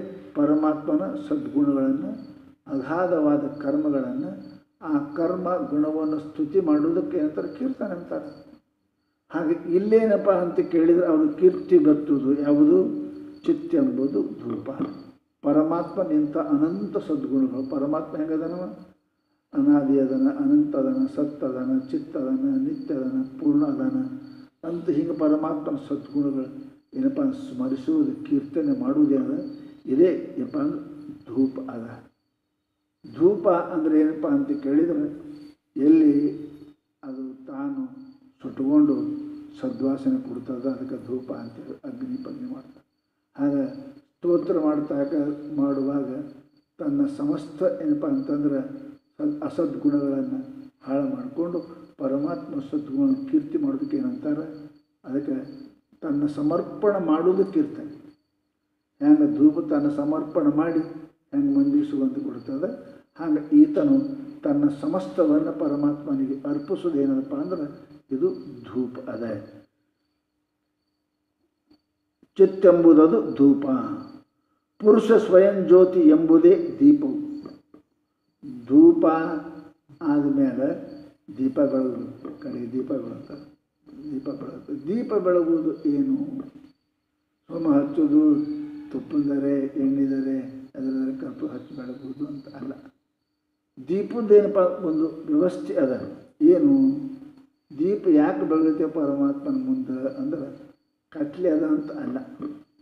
ಏನಪ್ಪ ಅಂದ್ರೆ ಪರಮಾತ್ಮ ಅದು ಅರ್ಥದ, ನೀನು ಈ ಹ್ಯಾಂಗ ಜ್ಯೋತಿ ಉರಿತದ, ಪ್ರಕಾಶ ಮಾಡ್ತದೆ, ಕತ್ತಲೆಯನ್ನು ಕಳೀತದೆ, ಆಗ ನೀನು ಅಜ್ಞಾನವೆಂಬ ಕತ್ತಲೆಯನ್ನು, ಪಾಪವೆಂಬ ಕತ್ತಲೆಯನ್ನು ಕಳೀತಕ್ಕಂಥವ ಜ್ಯೋತಿ ಸ್ವರೂಪನೇ ಇದ್ದಿ ಅಂತ ತಿಳ್ಕೊಳ್ಳೋಕೆ ಏನಪ್ಪ ಅಂದ್ರೆ ಈ ಜ್ಯೋತಿ ಇದೇನಪ್ಪ ದೀಪದ ಹೊರಗೆ. ಹಾಗೆ ಒಳಗೆ ಏನು ತಿಳ್ಕೊಬೇಕು ಪರಮಾತ್ಮನಿಗೆ ಅಂತ ಕೇಳಿದರೆ ಪರಮಾತ್ಮ ಏನದ ನಾವು ಸ್ವಯಂ ಜ್ಯೋತಿ ಪುರುಷ. ಶಾಸ್ತ್ರ ಹೇಳ್ತಾರೆ ಸ್ವಯಂ ಜ್ಯೋತಿ ಸಹ. ಪರಮಾತ್ಮ ಹೆಂಗದನ? ಅವ ಸ್ವಯಂ ಜ್ಯೋತಿ ಅದನೆ. ಯಾರು? ಆ ಪರಮಾತ್ಮ ಪುರುಷ, ಪ್ರಕೃತಿಗೆ ಸಾಕ್ಷಿಯಾಗಿರ್ತಕ್ಕಂಥವನೇ ಪುರುಷ ಅಂತೇವೆ ನಾವು. ಸಾಂಖ್ಯದಲ್ಲಿ ಪುರುಷ ಪ್ರಕೃತಿ ಅದ. ಪುರುಷ ನ ವಿಕೃತಿ ನ ಪ್ರಕೃತಿ ಅವರಲ್ಲಿ ಅದ. ಹಾಗೆ ಪ್ರಕೃತಿ ವಿಕೃತಿಗಳ ರಹಿತವಾಗಿರ್ತಕ್ಕಂಥ ಆ ಪರಮಾತ್ಮ ಹೆಂಗದನ? ಅವ ಜ್ಞಾನ ಸ್ವರೂಪ ಅದನ, ಜ್ಯೋತಿ ಸ್ವರೂಪ ಅದನ, ಕತ್ತಲೆಯನ್ನು ಕಳೆ ಅದನ. ಅವನಂತ್ಯಕ್ಕೆ ಕತ್ತಲೆ ಮರಿವು ಅನ್ನೋದು ಇಲ್ಲ ಅಂತ ನೀ ಹಿಂಗೆ ತಿಳ್ಕೊಂಡು ಅಂದ್ರೆ ನೀ ಜ್ಯೋತಿ ಬೆಳಗಲ್ಲ. ನಿನ್ನಲ್ಲಿ ಆ ಕತ್ತಲೆ ಹೋಗ್ತದ ಮಾಡಿ ಗೊತ್ತೇ ಇಲ್ಲ ಅಂದರೆ ಏನು ಬೆಳೆದಿಲ್ಲ. ಅಜ್ಞಾನದೊಳಗೆ ಬೆಳೆದಿದ್ರೆ ಏನಿಲ್ಲ. ಪರಮಾತ್ಮ ಅರ್ಥ ಮಾಡಿ, ಪರಮಾತ್ಮ ಅಜ್ಞಾನ ರಹಿತನು, ಆವರಣ ರಹಿತನು, ಜ್ಞಾನ ಸ್ವರೂಪನು ಅಂತ ಹಿಂಗೆ ಒಳಗೆ ತಿಳ್ಕೊಂಡೆ ಅಂದ್ರೆ ನೀನು ಅಂತರಾತ್ಮನಿಗೆ, ಪರಮಾತ್ಮನಿಗೆ, ಹೃದಯ ಕಮಲದಲ್ಲಿರುವ ಆ ಭಗವಂತನಿಗೆ ಜ್ಯೋತಿ ಬೆಳೆದಂಗೆ ಹಾಕಲ್ಲ. ಜ್ಯೋತಿಯ ದೀಪವು. ಪುರುಷನು ನಿತ್ಯ ತೃಪ್ತನು ಎಂಬ ಪರಿಯೇ ನೈವೇದ್ಯವು. ನೈವೇದ್ಯ ಹಿಡಿಬೇಕಾದ್ರೆ ಮತ್ತೆ ನೈವೇದ್ಯ ಹಿಡಿತೇವೆ. ತುझे ಕಡೆ ಭಾತ ಮಾಜಿ, ತುझे ಕಡೆ ಹಾತ ಮಾಜಿ ಕಡೆ ಮಾತ ಅಂತೇವೆ. ನೈವೇದ್ಯ ಹಿಡಿತೀವಿ. ನೈವೇದ್ಯ ಯಾಕೆ ಅಂತ ಕೇಳಿದರೆ ಅವನಿಗೆ ಹಸಿವಿಲ್ಲ ಪರಮಾತ್ಮ. ಅವನದ ನಿತ್ಯ ತೃಪ್ತ ಅದಾನೆ. ಗೀತೆಯಲ್ಲಿ ಹೇಳ್ತಾನೆ ಅರ್ಜುನ, ನಾ ಏನೋ ಯಾರ್ದು ಸಂಬಂಧ ಇಲ್ಲ, ನನ್ನ ಸಂಬಂಧವೇ ಇಲ್ಲ. ಯಾರ್ದು ನಾ ಇಲ್ಲ ಏನು ತಿನ್ನವಲ್ಲ, ಹೋಗವಲ್ಲ, ಬರವಲ್ಲ. ಗೀತೆಯಲ್ಲಿ ಪರಮಾತ್ಮ ನಾಹಂ ಕಶ್ಚಿದ್ ಭೋಕ್ತ, ನಾ ಯಾರ್ದು ಏನೂ ತೊಗೊಳಂಗಿಲ್ಲ ಕೊಡಂಗಿಲ್ಲ. ಹಸಿವಿದ್ದವನೇ ಮಾಡ್ಬೇಕಲ್ರಿ. ಅವ ಹೆಂಗದ ನಿತ್ಯ ತೃಪ್ತ ಅದ ಪರಮಾತ್ಮ ಅದಾನೆ. ಅವನಿಗೆ ಯಾವ ನೈವೇದ್ಯ ಜರುರತೆ ಇಲ್ಲ. ಪರಮಾತ್ಮ ನಿತ್ಯ ತೃಪ್ತನೂ ಎಂಬುದಾಗಿ ತಿಳಿದುಕೊಳ್ಳೋದೇ ದೊಡ್ಡ ನೈವೇದ್ಯ. ಇದೊಂದು ನೈವೇದ್ಯನೇ ಅದ. ಭಗವಂತ ಏನಪ್ಪ ಅಂದ್ರೆ ಅವ ನಿತ್ಯ ತೃಪ್ತನು ಪುರುಷನು ಪರಮಾತ್ಮ ಅಂತ ಅನ್ನೋದೇನಪ್ಪ ಅಂದ್ರೆ ನೈವೇದ್ಯವು. ಇದು ನೈವೇದ್ಯದ ಪರಮಾತ್ಮನಿಗೆ. ಪರಮಾತ್ಮ ಭಾವೈತ भुक्क ಇಲ್ಲ, भावद भुकेला ಅದನ್ನು परमात्मा द्रव्याचे नाही. द्रव्य त्यांच्याकडूनच निर्माण झालेले पदार्थ आहे. ಅದು ಅವನ ಅಪೇಕ್ಷೆ ಇಲ್ಲ. ಅವ ನಿಮ್ಮ ಭಾವ ನೋಡ್ತಾನೆ, ಅವನಿಗೆ ವಸ್ತು ಜರುರತಿಲ್ಲ. ಅದಕ್ಕೆ ಪರಮಾತ್ಮ ಸದಾ ನಿತ್ಯ ತೃಪ್ತ ಅದಾನೆ. ಅವನಿಗೆ ಎಂದೂ ಕೂಡ ಯಾವುದು ಹಸಿವೆ ಅವನಿಗಿಲ್ಲ ಅಂತ ತಿಳ್ಕೊಳ್ಳೋದೇನದಪ್ಪ ಅಂದ್ರೆ ನೈವೇದ್ಯ ತೋರಿಸ್ಬೇಕು.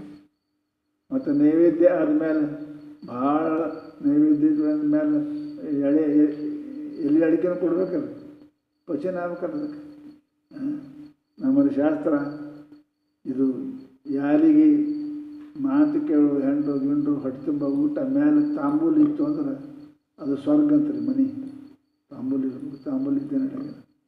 ಅದಕ್ಕೆ ಮುಖಶುದ್ಧಿ ಅಂತಾರೆ. ಅದಕ್ಕೆ ತಾಂಬೂಲಿ ಏನಪ್ಪ ಪರಮಾತ್ಮನಿಗೆ ಅಂತಾರೆ ಅವರು.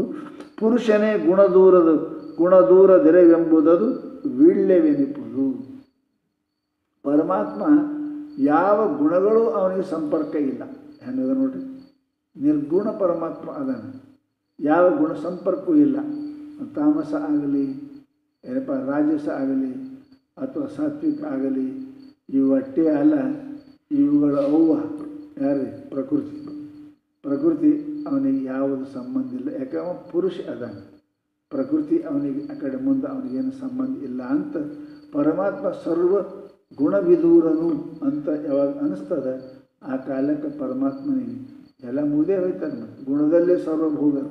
ಗುಣನೇ ಇಲ್ಲ ಅಂದ್ರೆ ಆಯಿತು, ವೇಳೆ ಕೊಟ್ಟಂಗೆ ಪಚನ ಡೈಜೆಸ್ಟ್ ಐತೆ, ಹಜಮ್ ಐತೆ, ಎಲ್ಲ ಸ್ವಚ್ಛ ಐತೆ. ಅದಕ್ಕೆ ಗುಣದೂರನೆಂಬುದೇ ವೀಳ್ಯವೆನಿಪುದು. ಮುಂದೆ ಏನು ಸ್ವಲ್ಪ ಮಾಡಿದ ಒಳಗೆ ಕುಂತ್ಕೊಂಡು ಭಾಳ ಪೂಜೆ ಮಾಡಿರಿ, ಕಾಲು ಜುಮ್ ಹಿಡಿದಿರ್ಬೇಕು, ಸುತ್ತ ಹಾಕ್ಬೇಕಲ್ಲ, ದೇವ್ರು ಸುತ್ತ ಹಾಕಬೇಕು. ಭಾಳ ಕುಂತ ಜುಮ್ ಹಿಡಿತಾವೆ ಕಾಲು. ಅದಕ್ಕೆ ಪರಮಾತ್ಮನಿಗೆ ಕಡೆ ಕುಂತು ಎದ್ದು ಕೂಡಲೇ ಪ್ರದಕ್ಷಿಣೆ ಮಾಡೋಕ್ಕೆ ಹೇಳ್ಯಾರ. ಪ್ರದಕ್ಷಿಣೆ ಏನು ಅಂದ್ರೆ ಹೇಳ್ತಾರೆ, ತಾನು ಈಶನು ತಾನೆಂಬುದು ಆವೃತ್ತಿಯು. ಸುತ್ತ ಹಾಕಬೇಕಲ್ಲ, ಹಾಕದಲ್ಲಿ ಸುತ್ತ ಹಾಕ್ತೀರಿ, ಬೇರೆ ಕಡೆ ಸುತ್ತ ಹಾಕ್ತೀರಿ. ಗುಡಿ ಸುತ್ತೇ ಹಾಕಬೇಕು. ಹೆಂಗೆ ಇಲ್ಲಿ ಏನು ಸುತ್ತ ಹಾಕ್ಬೇಕು, ದೇವ್ರನ್ನ ನಾ ದೇವ್ರು ಇಲ್ಲೇ ಸುತ್ತ ಹಾಕೋದು, ಮತ್ತೆ ಹೋಗೋದಿಲ್ಲ. ದೇವರು ಸುತ್ತೇ ಹಾಕೋದು, ದೇವ್ರನ್ನ ನಾ ದೇವ್ರನ್ನ ಹೊಳಿ ಅದೇ ಇದೇ ಸುತ್ತ ಹಾಕೋದು. ಪುನರಾವೃತ್ತಿ ಅಂತ ಪುನಃ ಆವೃತ್ತಿ ಮಾಡೋದೇನದ ಇದೇ ಪರಮಾತ್ಮ. ಸೋಹಂ ಶಿವೋಹಂ ಸೋಹಂ ಶಿವೋಹಂ ಸೋಹಂ ಶಿವೋಹಂ ಅಂತ ಇದೇ ಅನ್ಕೋತ್ಕೊಂಡ್ರೆ ಚಿಂತನೆ ಮಾಡಿದೆ ಅಂದ್ರೆ ಪರಮಾತ್ಮನಿಗೆ ಪ್ರದಕ್ಷಿಣೆ ಹಾಕಿದಂಗೆ. ಇಲ್ಲಿ ಒಳಗೆ ಅಂತರಾತ್ಮನಿಗೆ ಹೃದಯ ಕಮಲದಲ್ಲಿರತಕ್ಕಂಥ ಪರಮಾತ್ಮನಿಗೆ ಏನು ಆಸನ ಮಾಡಿದ್ವಿ ಅದರ ಸುತ್ತ ಹಾಕೋದು ಹೆಂಗಪ್ಪ ಅಂದ್ರೆ ಸೋಹಂ ಶಿವೋಹಂ, ನಾನು ಪರಮಾತ್ಮನೇ ನಾನು, ಜೀವಾತ್ಮನೇ ಪರಮಾತ್ಮನೇ ಜೀವಾತ್ಮ ಅಂತ ಹೀಗೆ ನಿರಂತರ ಏನಪ್ಪ ಧ್ಯಾನ ಮಾಡಿದ್ವಿ ಅಂದ್ರೆ ಇದು ಪರಮಾತ್ಮನ ಪ್ರದಕ್ಷಿಣೆ ಹಾಕದಂಗೆ. ಈಶನು ತಾನೆಂಬ ಆವೃತ್ತಿಯು ತಾನೇ ಪರಾತ್ಪರನೆಂಬುದು ಮಾನಿನಿ ವಂದನೆ. ನಮಸ್ಕಾರ ಮಾಡಬೇಕಲ್ಲ, ಸುತ್ತ ಹಾಕಬೇಕು, ಕಡೆ ನಮಸ್ಕಾರ ಮಾಡಿ ಹೋಗ್ಬೇಕು. ನಾನೇ ದೇವರು, ದೇವರೇ ನಾನು ಅನ್ನೋದೇನಪ್ಪ ಅಂತ ಕೇಳಿದರೆ ಇದು ಪ್ರದಕ್ಷಿಣೆ ಆಯಿತು. ಮುಂದೆ ಏನಪ್ಪ ಇದಕ್ಕಿಂತ ಮೇಲೆ ತಾನೇ ಪರಾತ್ಪರನೆಂಬುದು ಮಾನಿನಿ ಕೇಳ ವಂದನೆ. ಅವರಂದರು ಇವೆರಡಕ್ಕೆ ಎಲ್ಲ ನಾನೇ ಪರಾತ್ಪರ ಪರಮಾತ್ಮ ಇದ್ದೀನಿ. ಪರ ಜೀವನಿಗಿಂತಲೂ ಅವನಿಗಿಂತಲೂ ಹೆಚ್ಚಿಗೆ ನಾನೇ ಎಲ್ಲವನ್ನ ಪಾಲನೆ ಮಾಡತಕ್ಕಂಥ ನಾ ಪರ ಅನ್ನೋ ಶಬ್ದಕ್ಕೆ ಪಾಲನೆ ಅದ. ಪಾಲನ ಪೋಷಣೆಯೋ ಹೋ ಸಂಸ್ಕೃತ. ಪರ ಅಂದರೆ ಪ್ರೀ ಪಾಲನ ಪೋಷಣೆಯೋ. ಎಲ್ಲವನ್ನು ಇಷ್ಟೆಲ್ಲ ಮಾಡವ ಯಾರು? ನಾನೇ. ಈ ದೇವರು ಕಲ್ಪನಾ ಮಾಡಿದವ, ಜೀವನ ಕಲ್ಪನಾ ಮಾಡಿದವ, ಜಗತ್ತು ಕಲ್ಪನಾ ಮಾಡಿದ ಯಾರು? ಪರಾತ್ಪರ. ಆ ಪರಬ್ರಹ್ಮವೇ ನಾನು ಅಂದ ಅಂದ್ರೆ ಇದೇ ದೊಡ್ಡ ನಮಸ್ಕಾರ. ಇದು ಮಾಡೋದು. ಜೀವಭಾವ, ದೇವಭಾವ, ಪೂಜ್ಯ ಭಾವ, ಪೂಜ್ಯ ಎಲ್ಲ ಹೋಗುತ್ತೆ. ನಾ ಯಾರೇ?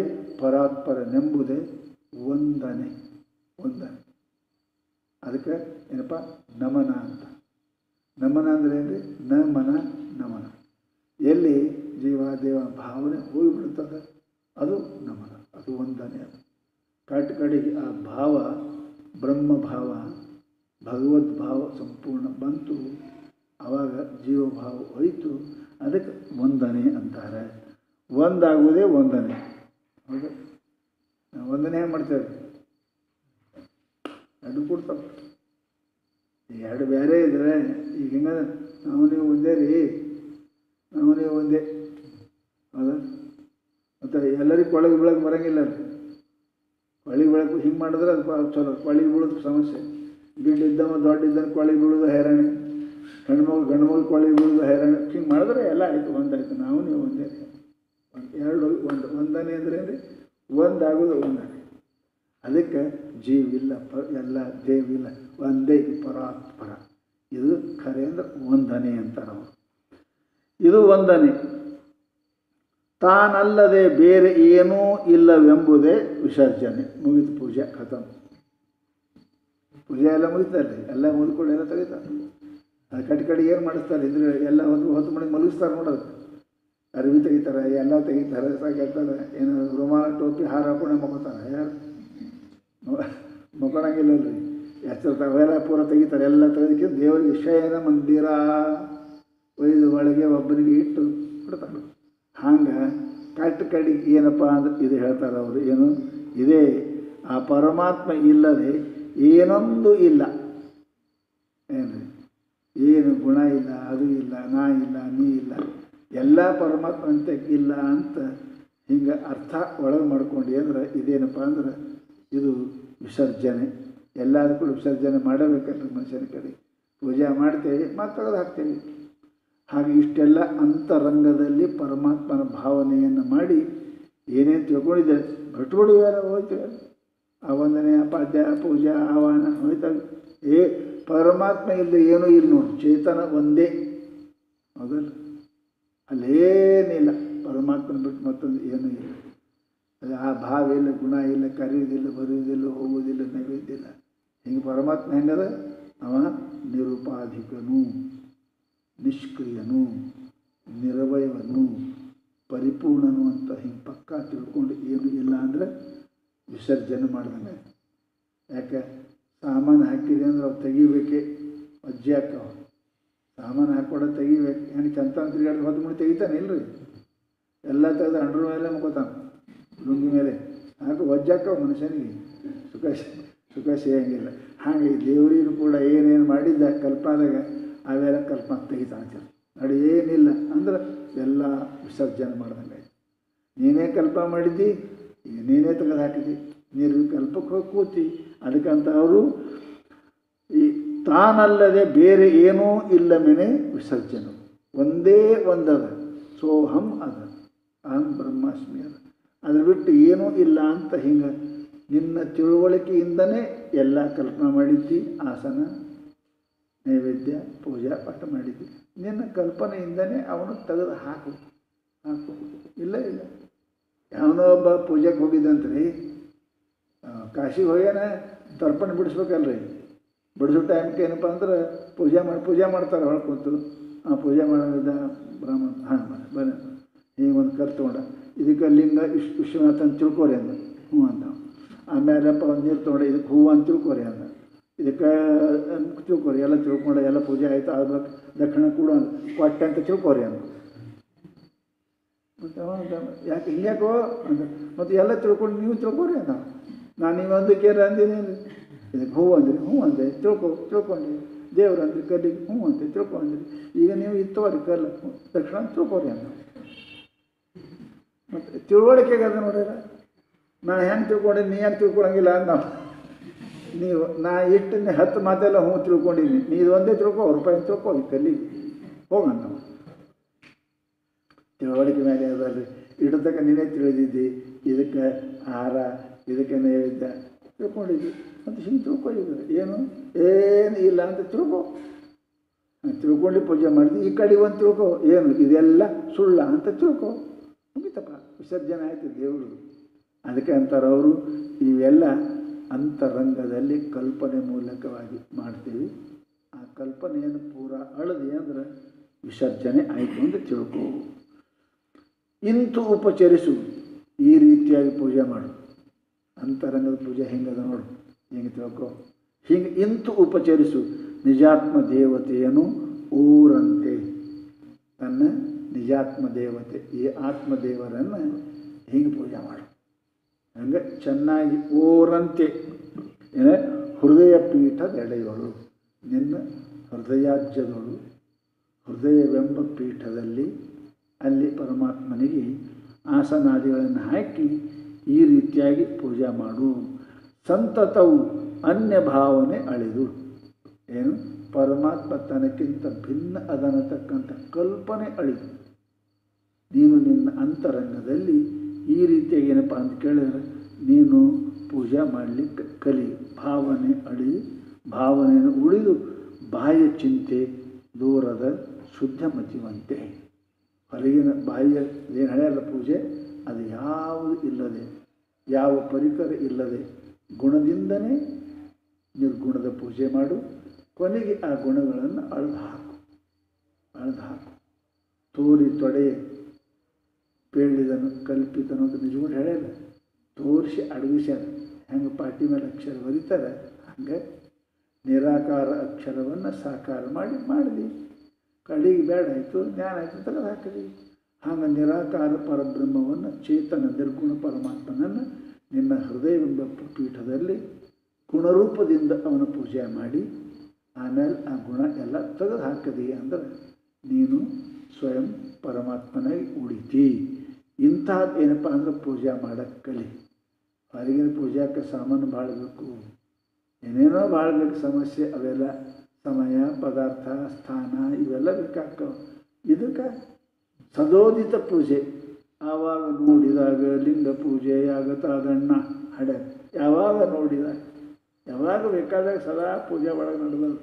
ಹಾಗೆ ಇಂಥ ಪೂಜೆಯನ್ನು ನೀ ಮಾಡಿದಿ ಅಂತ ಕೇಳಿದರೆ ಇದೊಂದು ನಿಯಮ ಅದ. ಹೀಗೆ ಅಂತರಂಗದಲ್ಲಿ ತಪ್ಪದೇ ಮಾಡುವ ನಿಯಮದಿದು. ಅಂತರಂಗದಲ್ಲಿ ತಪ್ಪದೇ ಯಾವ ಈ ನಿಯಮವನ್ನು ಮಾಡ್ತಾನೆ ಹಿಂಗೆ ಅಂತಃಕರಣದಲ್ಲಿ ಆತ ಮನುಷ್ಯ ಏನಪ್ಪ ಅಂತ ಕೇಳಿದರೆ ಆ ಪರಮಾತ್ಮನ ಪ್ರಾಪ್ತಿ ಮಾಡ್ಕೋತಾನೆ, ಸುಖಿ ಆಗ್ತಾನೆ, ದುಃಖ ನಿವೃತ್ತಿ ಆಗ್ತದೆ. ಅಂಥ ಪೂಜೆಯನ್ನು ಮಾಡಲಿಕ್ಕೆ ಮೈತ್ರಾದೇವಿ ನೀನು ಕಲಿ ಅಂತ ಅವರಿಗೆ ಉಪದೇಶ ಮಾಡ್ತಾರೆ. ಈ ಯಾವ ನಿಯಮ ವಿಧಿಗಳಲ್ಲಿ ಬೇರೆ ಕಡೆ ಯೋಗಶಾಸ್ತ್ರದವರು 5 ಹೇಳ್ಯಾರ, 5 ಅದಾವ. ಇವರು ಏನಪ್ಪ ಅಂದ್ರೆ 10 ಹೇಳ್ಯಾರ. ಹೀಗೆ ಏನಪ್ಪ ಅಂದ್ರೆ ಈ ನಿಯಮ ವಿಧಿಗಳನ್ನು ಮಾಡಲೇಬೇಕಾದ ವಿಧಿಗಳನ್ನು ಒಂದು ವೇಳೆ ನೀ ಪುನಃ ಪ್ರಪಂಚದಲ್ಲಿ ಪ್ರವೇಶ ಆಗಬಾರ್ದು ಅಂತ ಅನ್ನಂಗಿದ್ದಾರೆ ಬಿಟ್ಟು ಅಷ್ಟೇ, ಯಮದೇಶದಲ್ಲಿ ಬಿಟ್ಟು ಅಷ್ಟೇ. ಪರಂತು ಬಿಟ್ಟೇ ಕುಂತ್ರ ಅಲ್ಲ, ಮತ್ತು ಅದಕ್ಕೆ ವಿರುದ್ಧವಾಗಿ ನೀವು ಮಾಡಬೇಕು, ಮಾಡಿದ್ರೆ ಆಗ್ತದೆ. ಅದು ಬಿಟ್ಟಿನಂತ ಅಲ್ಲ, ಮುಂಜಾನೆ ಕಸ ಹೊಡೆದೀನಂತ ತಿಳ್ಕೊಂಡು ಸುಮ್ಮನೆ ಕುಂತ್ರೆ ಮತ್ತು ಮಧ್ಯಾಹ್ನ ಕುಡಿಬೇಕು, ಸಾಯಂಕಾಲ ಕುಡಿಬೇಕೆ, ಇಲ್ಲಾಂದ್ರೆ ಪ್ರವೇಶ ಆಗ್ತದೆ. ಹಾಗೆ ಆ ಯಮದಶಗಳನ್ನು ಏನಪ್ಪ ಅಂದರೆ ಅವು ಅಹಿಂಸೆ, ಸತ್ಯ ಇತ್ಯಾದಿ ಮಾಡಿದಾಗ ಇಲ್ಲಾಂದ್ರೆ ಮತ್ತು ಪುನಃ ಪ್ರವೃತ್ತಿ ಆಗ್ತವೆ. ಅದಕ್ಕೆ ನಿಯಮದಾಗ ಇರಬೇಕು ನೀವು. ಹಾಗಿದ್ದರೆ ಅವು ಪುನಃ ಪ್ರವೇಶ ಆಗೋದಿಲ್ಲ, ಅಂತಃಕರಣ ಶುದ್ಧಿ ಇರ್ತದೆ. ಆದ್ದರಿಂದ ಈಶ್ವರ ಪೂಜಾದಿಗಳನ್ನು ನೀನು ಮಾಡ್ತಾ ಇರಬೇಕು, ತಪಶ್ಚರ್ಯ ಮಾಡ್ತಾ ಇರಬೇಕು, ಸಂತೋಷ ಆಗಿರಬೇಕು, ದಾನವನ್ನು ಮಾಡ್ತಾ ಇರಬೇಕು ಅಂತ ಹೇಳಿ ಮತ್ತೇನು ಇರಬೇಕು ಅನ್ನೋ ಮುಂದಿನ ಸೂತ್ರದಲ್ಲಿ ಶ್ರುತಿಯ ತಾನರಿಯದೆ ಗುರುಮತವಿಡಿಯದೆ ಗತಿಯನ್ನು ಬೇರೆ ಅರಸಿದೊಡೆ ಉಂಟೆ ಅಂತ ಅವರಂತ. ಈ ಗತಿ ಅಂದರೆ ಏನ್ರಿ? ಗತಿ ಅಂದ್ರೆ ಮೋಕ್ಷನೂ ಹಾಕದ, ಗತಿ ಅಂದ್ರೆ ಗಂತವ್ಯ ಸ್ಥಾನನೂ ಹಾಕ, ಗತಿ ಅಂದ್ರೆ ಸಿದ್ಧಿ ಹಾಕದ, ಗತಿ ಅಂದ್ರೆ ಸಾಧ್ಯ ಹಾಕ. ಇಷ್ಟು ಅರ್ಥದ. ನೀನು ಯಾವ ಸಾಧ್ಯವನ್ನು ಪ್ರಾಪ್ತಿ ಮಾಡಿಕೊಳ್ಳಕ್ಕೆ ನೀನು ನಡೆದೀರಿ, ಯಾವುದೇ ಇರಲಿ ಅದು, ಈ ಜಗತ್ತಿನ ವ್ಯವಹಾರ ಇರಲಿ, ಪರಮಾತ್ಮನೇ ಇರಲಿ, ಬ್ರಹ್ಮಜ್ಞಾನಿ ಇರಲಿ, ಮುಕ್ತಿ ಏನೇ ಇರಲಿ, ಯಾವುದನ್ನು ನೀ ಸಾಧಿಸಬೇಕು ಅಂತ ವಿಚಾರ ಮಾಡಿಕೊಂಡಿದ್ದರೆ ಅದಕ್ಕೆ ಎರಡು ಪ್ರಾಮುಖ್ಯವಾಗಿರ್ತಕ್ಕಂಥ ಮಾತು ಅದಾವಂತ ಹೇಳ್ಬೇಕಂತ. ಏನು? ವೇದ, ಎರಡನೇದು ಗುರು. ಇವುಗಳಿಗೆ ನೀನು ಶರಣೆ ಹೋಗೋದೇ ಇದ್ದಿ ಅಂತ ಕೇಳಿದರೆ ನೀನು ಏನಪ್ಪ ಅಂತಂದ್ರೆ ಗತಿ ನಿನಗೆ ಸಿಗುವುದಿಲ್ಲ. ಈ ಅಲ್ಲೇ ಹುಡುಕಬೇಕು. ಎಲ್ಲಿ? ವೇದದಲ್ಲಿ ಹುಡುಕಬೇಕು, ಗುರುವಿನಲ್ಲಿ ಹುಡುಕಬೇಕು. ಹುಡುಕುದಿ ಅಂದರೆ ಏನಪ್ಪ ಅಂದ್ರೆ ಅದರ ರಹಸ್ಯ ನಿಮಗೆ ತಿಳಿತದೆ, ಇಲ್ಲ ಅನ್ನೆತ್ತಾಗ ತಿಳಿಯಂಗಿಲ್ಲ ಅಂತ ತಿಳ್ಕೊಂಡು ಅವು ಶ್ರುತಿ ಗುರುಗಳಿಂದ ಬರ್ತಕ್ಕಂಥವು ಯಾವುವು ಅನ್ನೋದನ್ನು ಮುಂದಿನ ಸೂತ್ರದಲ್ಲಿ ಪ್ರತಿಪಾದನೆ ಮಾಡ್ತಾರೆ. ನಾಳೆ जय मंगलम जय पार्वती पतये शिव हर हर महादेव गुरु